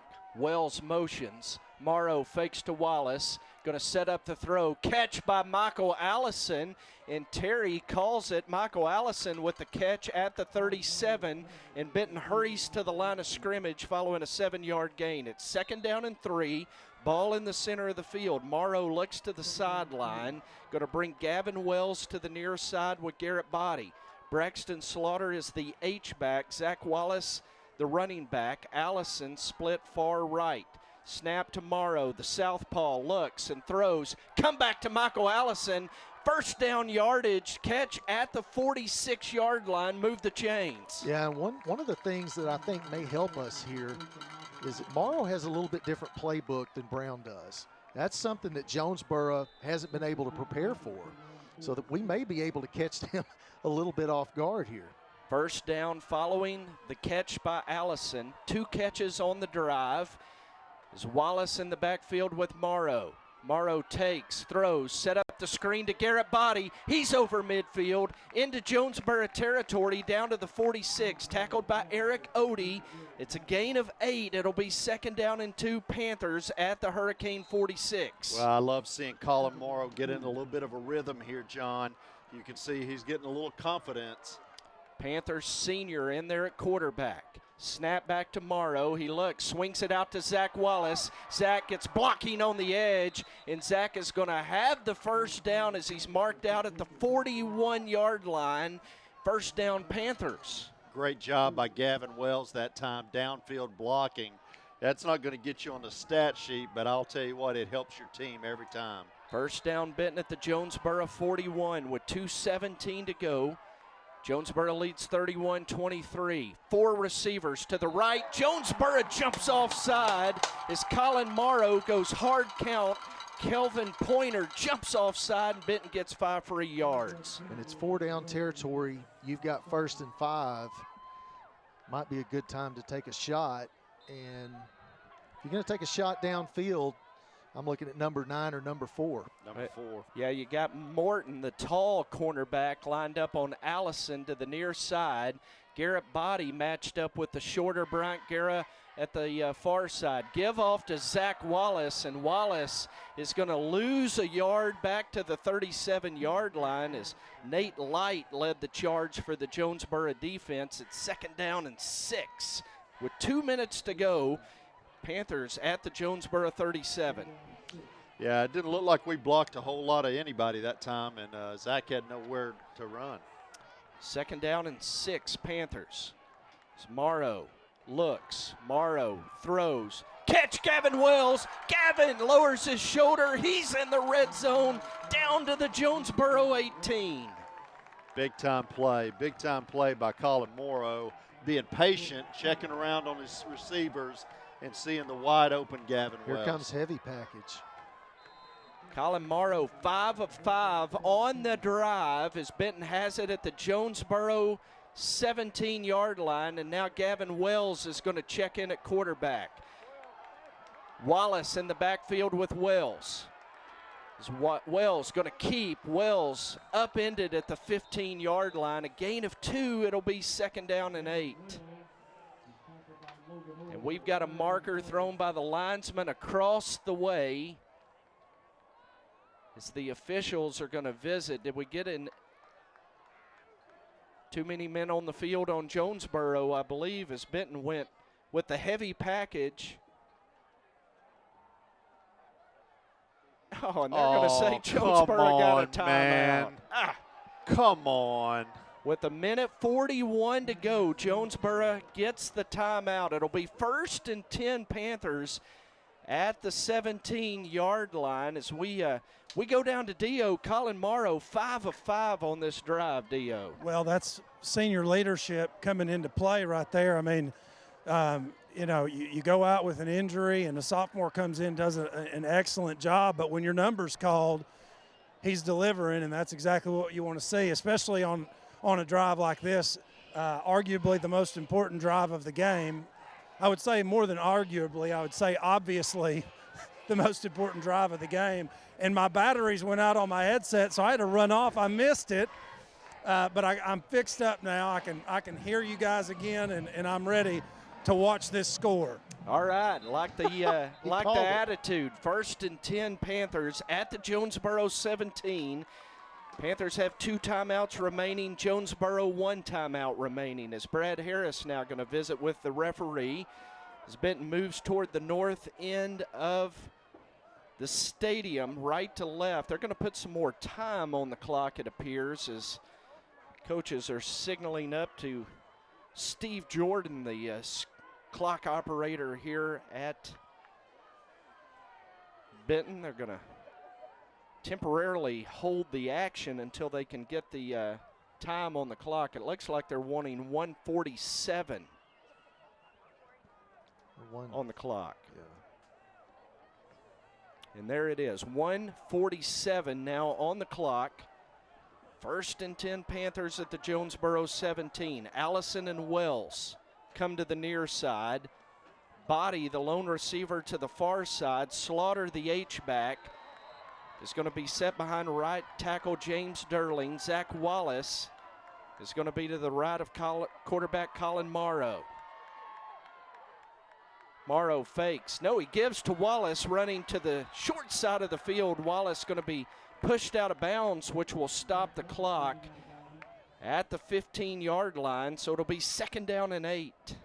Yeah, I thought he pulled it too, Jim. But he left it there with Zach, and Zach running determined right there. But the smart play, John, is the senior getting out of bounds. Absolutely. 2nd down and 8 Panthers at the 15-yard line.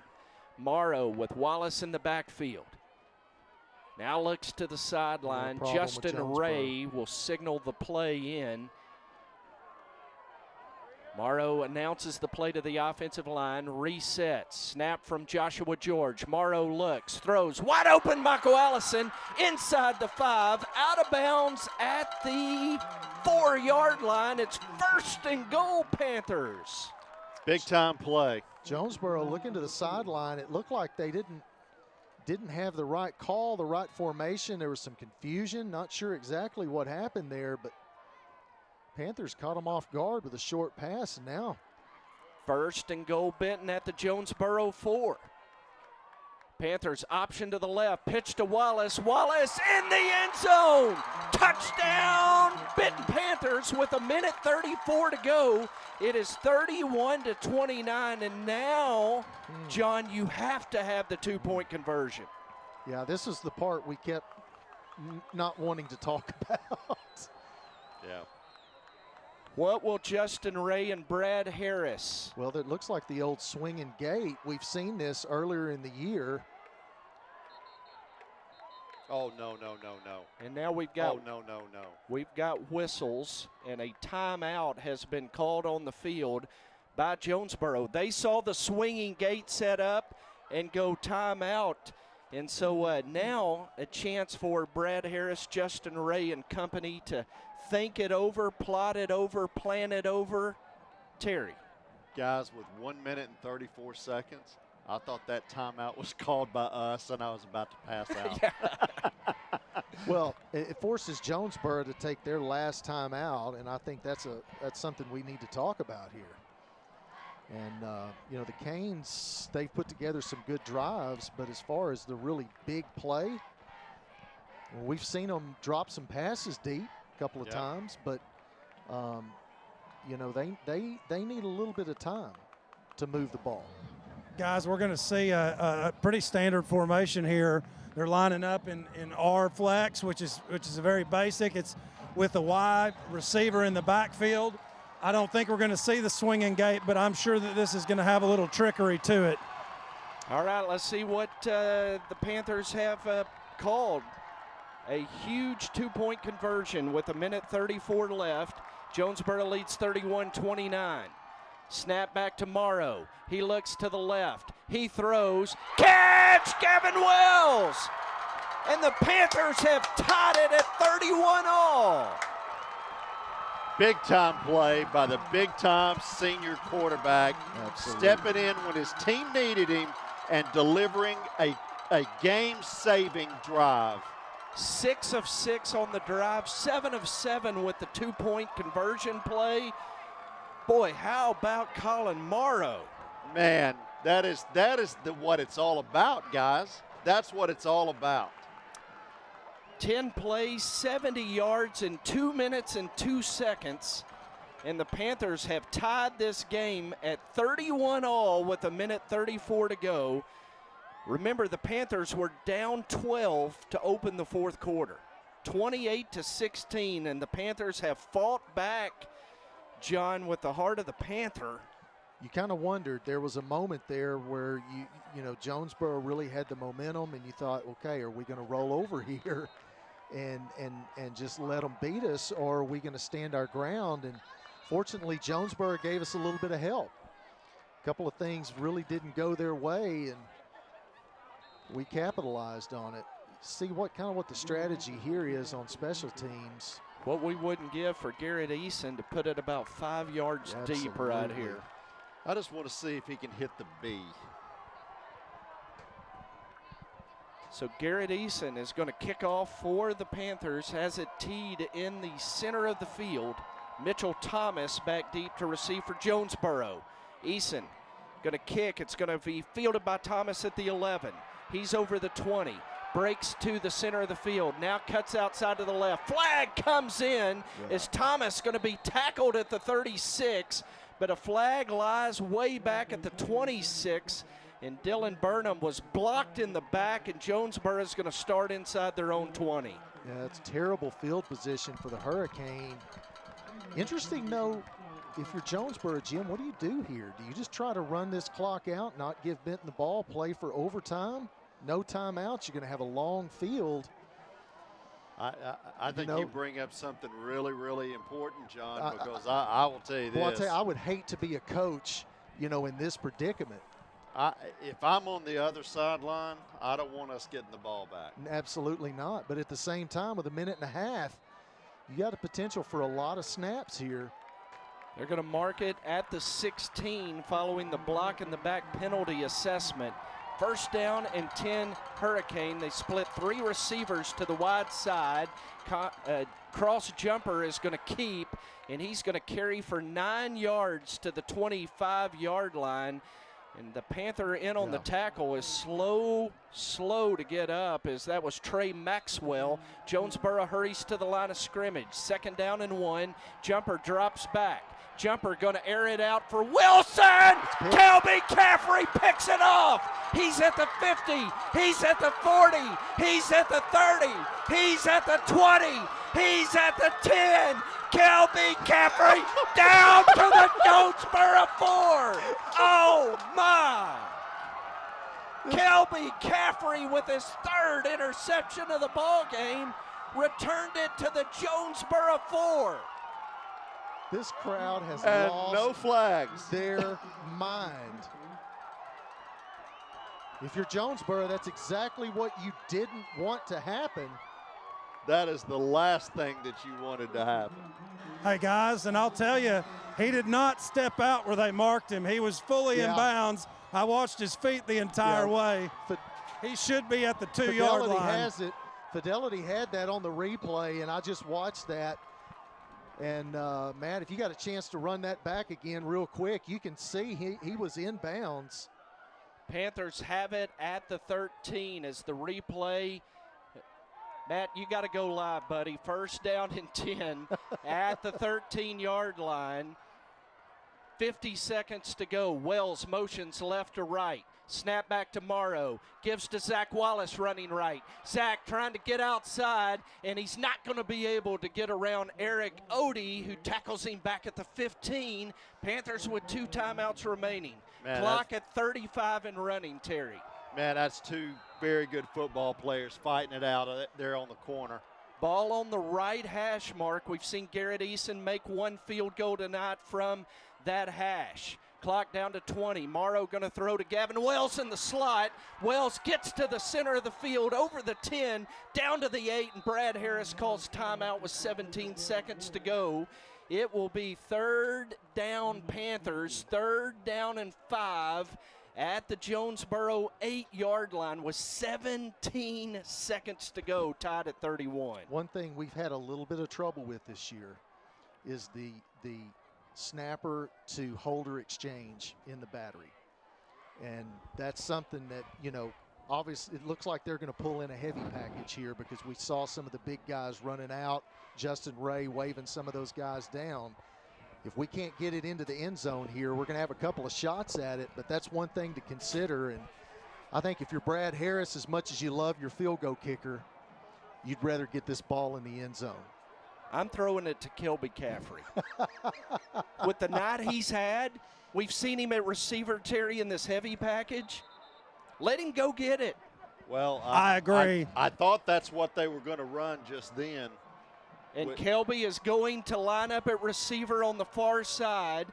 Jonesboro is going to make a defensive adjustment. They're going to bring Guerra to Allison. Morton is covering Caffrey. Wells looking to Allison. Lobs it up in the end zone. Battle! Allison made the catch. Allison brought it in on the tip ball.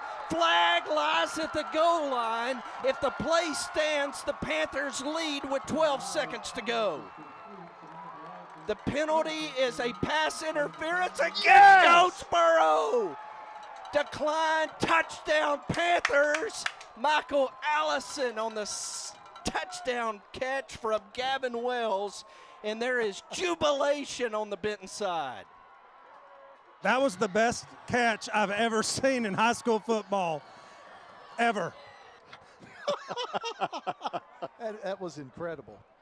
Michael Allison, Terry, we talked. Let's see Allison go on Guerra. We got the matchup with 12 seconds to go. Yep. And Listen, Gavin Wells, Michael Allison connect. They were saving it for the right time. Well, I want to tell you this. I think that they made the matchup based on the defense. I think originally it was going to Caffrey, and then when they switched the defense, they switched who the target was. Beautiful call. Garrett Eason on for the extra point. Gavin Wells to hold. Snap, hold, kick, flag. Good. Did they jump the center again?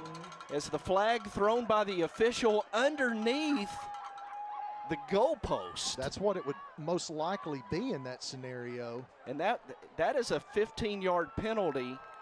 And Benton will be kicking off from the Jonesboro 45-yard line. Boy, look at the crowd on the home side.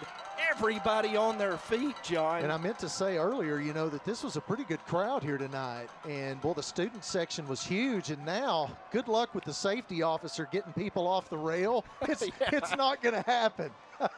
Well, it's a big night in Saline County, boys. The Bryan Hornets have defeated Fayetteville 28-25. Attaway Hornets. And it didn't end by 1 point. No. Personal foul. And they say that the Panthers decline it. So I thought the leaping over the center was 15 yards and you get to kick off in Jonesboro territory, but they said declined.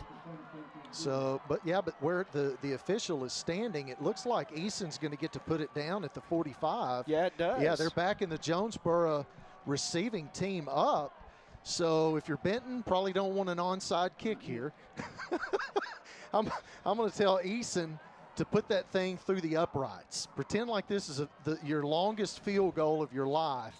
Square up and kick that thing out of the back of the end zone. You know, our AD's wife grew up in a house right over there. Yeah. Kick it into Corky Chenault's old backyard. Don't even dare give them a chance at a return right here. 12 seconds to go. Benton leads at 38-31. An unbelievable second half comeback. Fourth quarter comeback for the Panthers. As Garrett Eason approaches the football, and he does boom that one over the head of Mitchell Thomas and out of the back of the end zone for a touchback. So you got 12 seconds, no timeouts, and 80 yards, John. Yeah, I just want to say, as far as the crowd goes, that's the loudest, craziest reaction on any play I've seen since the Grant Hensey field goal in 14. That's, yeah. Wow.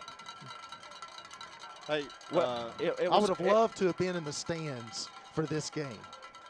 Yeah.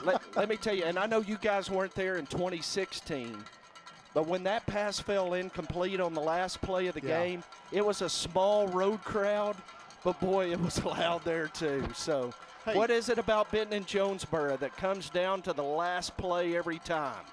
This cross jumper going to air it out. He's got a man open, and that's Tate Lutz who catches. He's out of bounds at the 42-yard line with 6.6 seconds to go. So Jonesboro 58 yards away and out of timeouts, and now the Panthers are going to take a timeout and bring the defense over to visit with Brad Harris and Bobby Wynn. You notice who's playing center field, number 4, Garrett Body, out on defense. So, Jim, you ever eat at a place called Central Barbecue? Last year. Last year? Freddie and I went last year. We got to make one more tackle. Well, 6.6 seconds.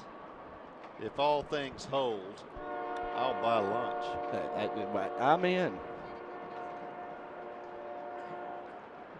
Have we got an update on the West Memphis Pine Bluff game? Yeah, we're going to West Memphis if we win this game. 34-6. Matt Johnson just said it's final. And he didn't say it real enthusiastically. No. I think everybody was pulling for Pine Bluff No doubt. tonight. So here we go. 6.6 seconds left. Jumper flings it out to Braylon Moore, who's down the Jonesboro sideline, gets out of bounds at the Benton 38-yard line with 1.2 seconds to go. And so Jonesboro's going to have one shot at the end zone. And that's actually what you want if you're Jonesboro. Cover up 6. Lutz is split here to the near side in a trip set. Jumper takes the snap. He's looking to the right. He throws. It's in the air. It's high. It's caught. It's caught. Touchdown, Jonesboro. Oh, my gosh. Unbelievable. Unbelievable. Jonesboro scores on the final play of the Hail football game on the Hail Mary catch by Tate Lutz, his 3rd receiving touchdown of the ball game. Flag on the play. Flag on the play, guys. It is 38-37, and the officials are going to meet. Dio says there's a flag on the field, and we've got a dead ball and sideline warning. Sideline warning, so that's of no effect. Touchdown, Jonesboro. And we will see what Randy Coleman chooses to do. 38-37. He's got Garrett Childers on. Brooks Cheatham is the holder. Watch for the Russellville play. The deep snapper is Brandon Bobbitt. We are a Garrett Childers PAT away from overtime. Bobbitt to snap, Cheatham to hold. And the kick is no good! Childers slipped! He slipped! The extra point is no good! And the Panthers win! 38-37, the Benton Panthers win as Garrett Childers slipped on the PAT, and Benton, Grace Bowling can't believe it. Terry Benham is speechless. Tony Linehan took his hat off. An improbable, unbelievable finish tonight here at the Palace. Any question about who our MVP is? 28-16, Benton trailed going into the 4th quarter, and the Panthers win 38-37. Oh my word. This is possibly the best football game I think that I have seen in many, many years as a Benton Panther fan. Wow, what a all kinds of highs and lows, and I mean, just fantastic. You know, that is the most exciting part about all of this, Jim, is that you had these seniors step up. Zach Parker stepping up, making the big hit. Colin Morrow, I just can't say enough about the moment that he steps in and replaces Garrett Brown and then drives the team down the field for the tying score. That's just amazing. Amazing teamwork. So Bryant wins on a blocked field goal on the last play of the game. Benton wins on a missed extra point on the last play of the game. Man, Saline County being smiled on tonight. Man, I tell you to what. say the least. Right now, with the way that karma's going, John and I have to get to the Duckwoods. Yeah. Tell you Listen, I'll take whatever happens in the morning. I don't even care at this point. This was a huge win, and, well, you got to take hats off to the Hurricane. Those guys come in on the road and gave us everything we wanted and more, and there's some things we're going to have to clean up. We go to West Memphis because that's a team that nobody in the East was able to figure out.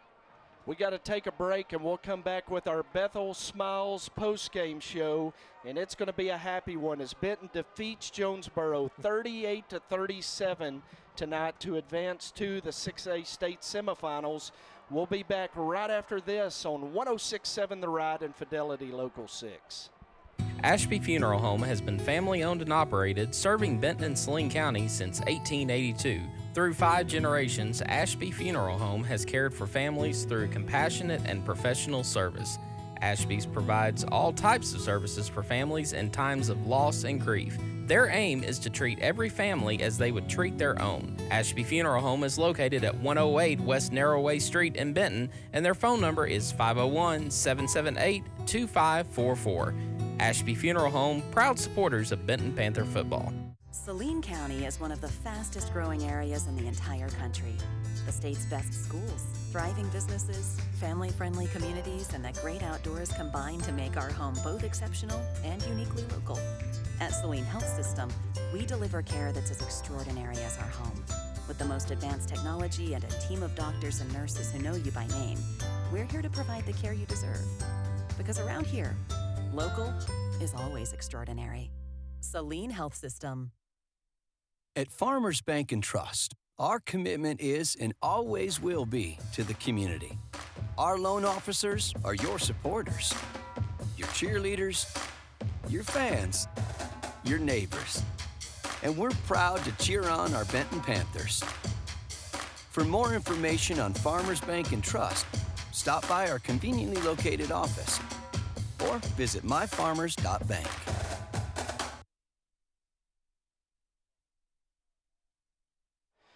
Welcome back to a happy Palace on the Parkway, where the Benton Panthers, trailing 28-16, going into the fourth quarter, looked dead in the water.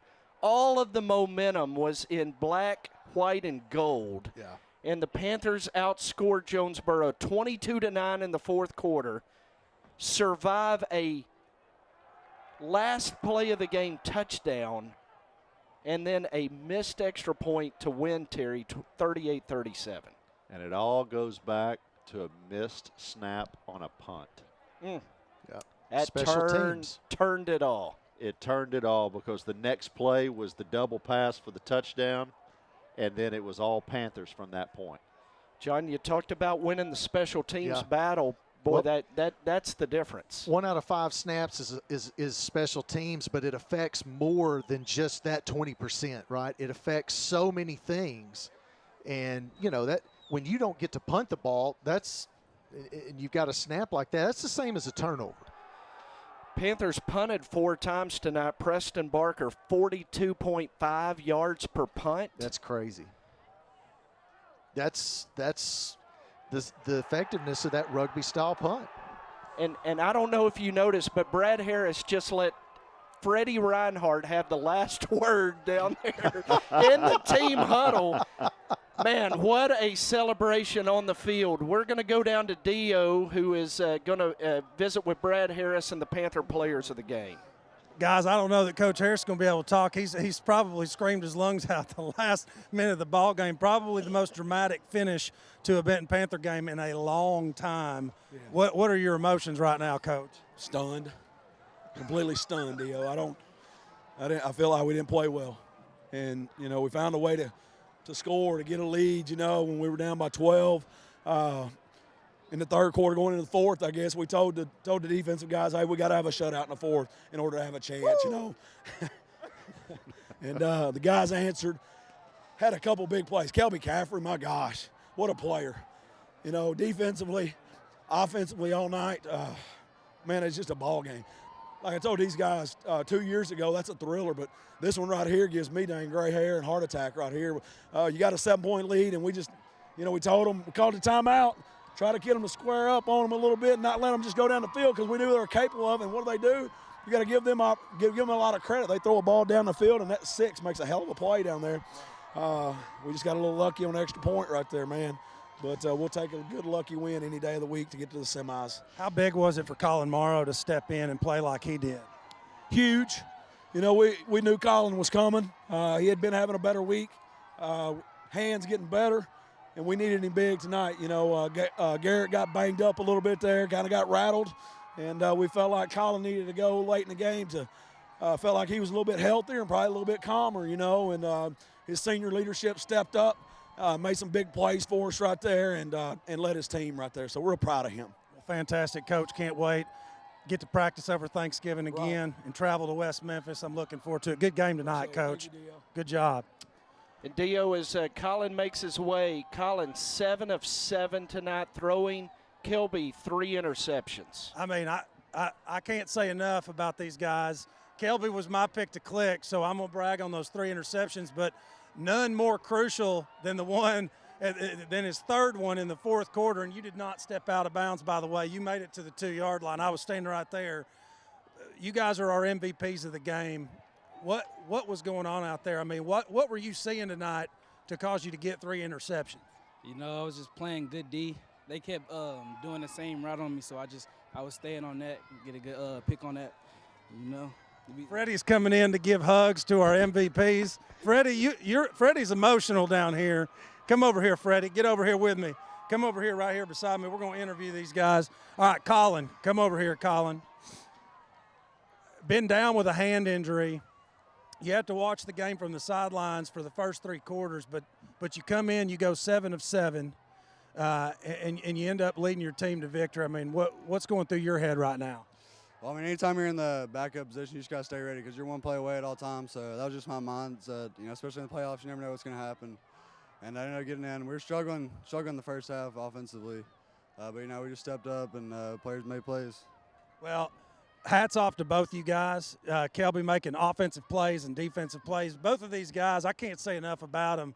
The results of this game would have been different without both these guys that are standing beside me. So our cornerstone MVPs of the game right here. Back to you guys. Yeah, thank you, Dio. And, boy, Kelby Caffrey, Colin Morrow, 2 unbelievable performances by 2 seniors. And I love Colin Morrow's perspective. As a senior on the sideline, boy, it'd be easy to hang your head and say, woe is me. But he said, I knew I was one play away. And when his number was called, John, 7 of 7 on the most important drive of the season, Colin Morrow led his team. Yeah, and you can forget about all the, you know, the Siloam and the Sheridan and all of those games and the blowouts and the whatever. For Colin Morrow going down last year with an injury, then going down this year with an injury, it would have been very easy for him to say, look, I'm done. I'm just going to move on to baseball season, finish out my senior year, but he didn't do that. He came back, and his team needed him tonight. And I'm going to tell you what, this win tonight, that drive he put, that's better than any blowout mercy rule win over a bottom 4 team that you could ever have. And, you know, character, that's what that's about. Big time. Terry? Well, I'm really proud of these seniors stepping up and some of them even playing different positions and just playing wherever they're needed to be played and then going in and doing their job. And Colin Morrow said it, players play. And they came out on the field and they did whatever it took tonight in order to get the victory. Yep. And that's what winners do. Zach Parker, Dylan Ferguson, okay. You got guys like Caleb Kaufman. All of these guys had huge games on that defense. Dylan Burnham. Just a big night for the Panthers. Garrett Body had 2 touchdown catches. Michael Allison, 2 touchdown catches and a catch on a for the ages. Yeah, that Dio said as good as any. But we've seen that from Michael the last 3 ball well, games. We saw Lake him do Hamilton, that. Sheridan, and tonight. Yeah, we saw him do it as a sophomore. Yeah. And we said, look, this guy's going to be special. You're going to see some great catch. We predicted that. It was an easy prediction. And, boy, have we seen it this year. He's really turned it on. And for those seniors, you know, what a great night. But for the sophomores, you know, what a great example. Oh, yeah. You set the tone for Benton football when you say, look, we don't give up. Every game this year except for Greenwood and then the Salt Bowl, which was half a game. I still don't count that as a loss. It doesn't count really for anything. All of other games, we just came out and we just beat people in the ground. We really hadn't been tested. Maybe Lake Hamilton. We showed some poise there, but we kind of played poorly during that game. But tonight, we played a great team we didn't know anything about. They made some mistakes. We made some mistakes, some questionable calls here and there. But at the end of the day, wow. Panthers led 16-14 at halftime. Then Jonesboro dominated the third quarter, outscored the Panthers 14-0. But the Panthers, 22 points in the fourth quarter. A Garrett Body 30-yard touchdown reception from a Gavin Wells pass. Zach Wallace had a 4-yard touchdown run. And then Colin Morrow, who was 7 of 7 on that drive, completed the 2-point conversion to Gavin Wells to tie it.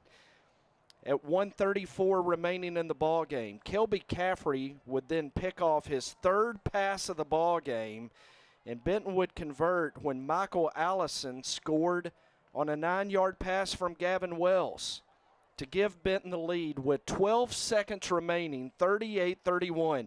And then Jonesboro, boy, tip your hat to them.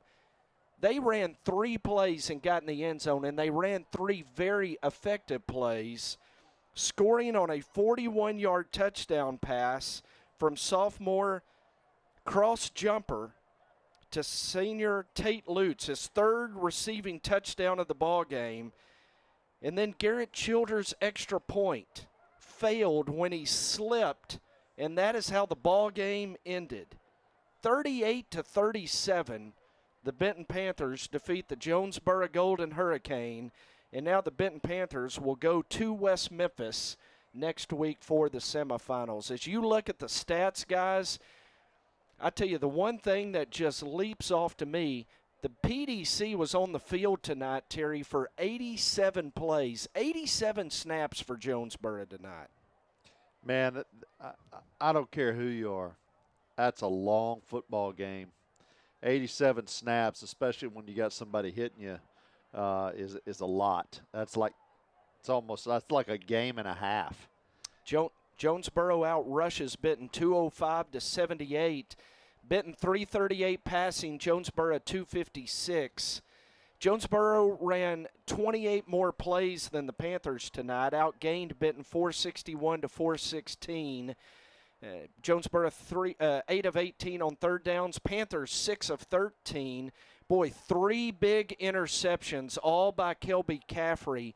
And, John, I know Brad Harris is going to want to clean up those penalties. 13 against the Panthers tonight for 98 yards. Yeah, and that's something that we obviously have to do a better job with next week. But one of the things that we really haven't talked about, I think the most difficult thing for a coach and a coaching staff in high school sports is getting your kids to play hard when you get down, not giving up, coming back, situational plays, matchups.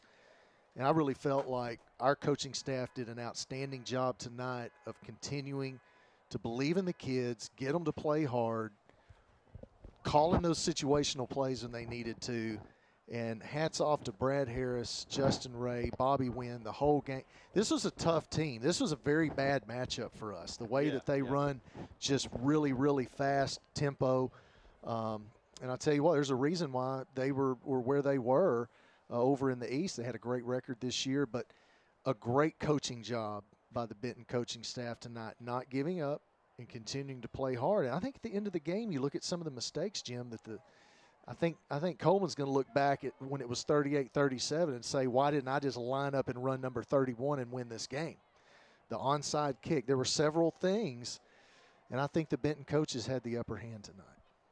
Yeah, I couldn't agree with John more. I think that the Panthers wound up out coaching the other team tonight, and you know, there were several key plays in the game on both sides that I think wound up flipping the momentum one way or another. And Jonesboro capitalized on it when they had it, and then the Panthers capitalized on it when we had it. And at the end of the day, what separated this ball game was one guy slipping on an extra point. I mean, I want you to think about that. Wow. That's how tight this game was. And, you know, I feel for that young man, but I sure am glad that the Panthers are the beneficiary. And I can't help but think as I look down on the field, how much it looks exactly like it did 2 years ago on this night in Jonesboro. Brad Harris with his wife, with the old Badger, his father-in-law, with Drew Harris down there celebrating as a family. It was 56-52 2 years ago tonight. It's 38-37 tonight. The Benton Panthers win. Whew. I'm glad we don't have to drive to Jonesboro after this like we had to drive back to Benton 2 years ago. Oh, yeah. These Benton-Jonesboro games are exhausting, and they have been so memorable the last 2 years in the playoffs. And what it does, it sets us up for the 4th time in 5 years to practice on Thanksgiving morning and to travel on Black Friday. And that's exactly what the Panthers will do next Friday to West Memphis for the 6A state semifinals. Let's make a day of it. Yeah. Well, the Blue Devils ended our season last year, and it's a chance for Benton to turn the tables this year. To the victor next week is a date in the state championship game. Our pregame coverage next Friday night from West Memphis will begin at 6:30 with the Everett Buick GMC Panther pregame show, and kickoff is set for 7 o'clock. For Terry Benham, John Penn, Dio Vanucci, and Grace Bowling, for the best producer in Arkansas high school football, Matt Johnson, for Mason Woolbright on replay tonight and Morgan Garrett on graphics. For the great camera work tonight by our Fidelity Local 6 crew of Michael Gober, Kendrick Ollison, and Marcus Robinson. DVD copies of every Benton Panther game this season are available for $15 and can be purchased online at fidelitylocal6.com. A very special thank you to Laura Pagay, Director of Sales for the Benton Panther Football Network, to Steve Johnson and Leslie Griffin from Signal Media, and to Scott Nethery, who went way above and beyond with his help and hospitality tonight.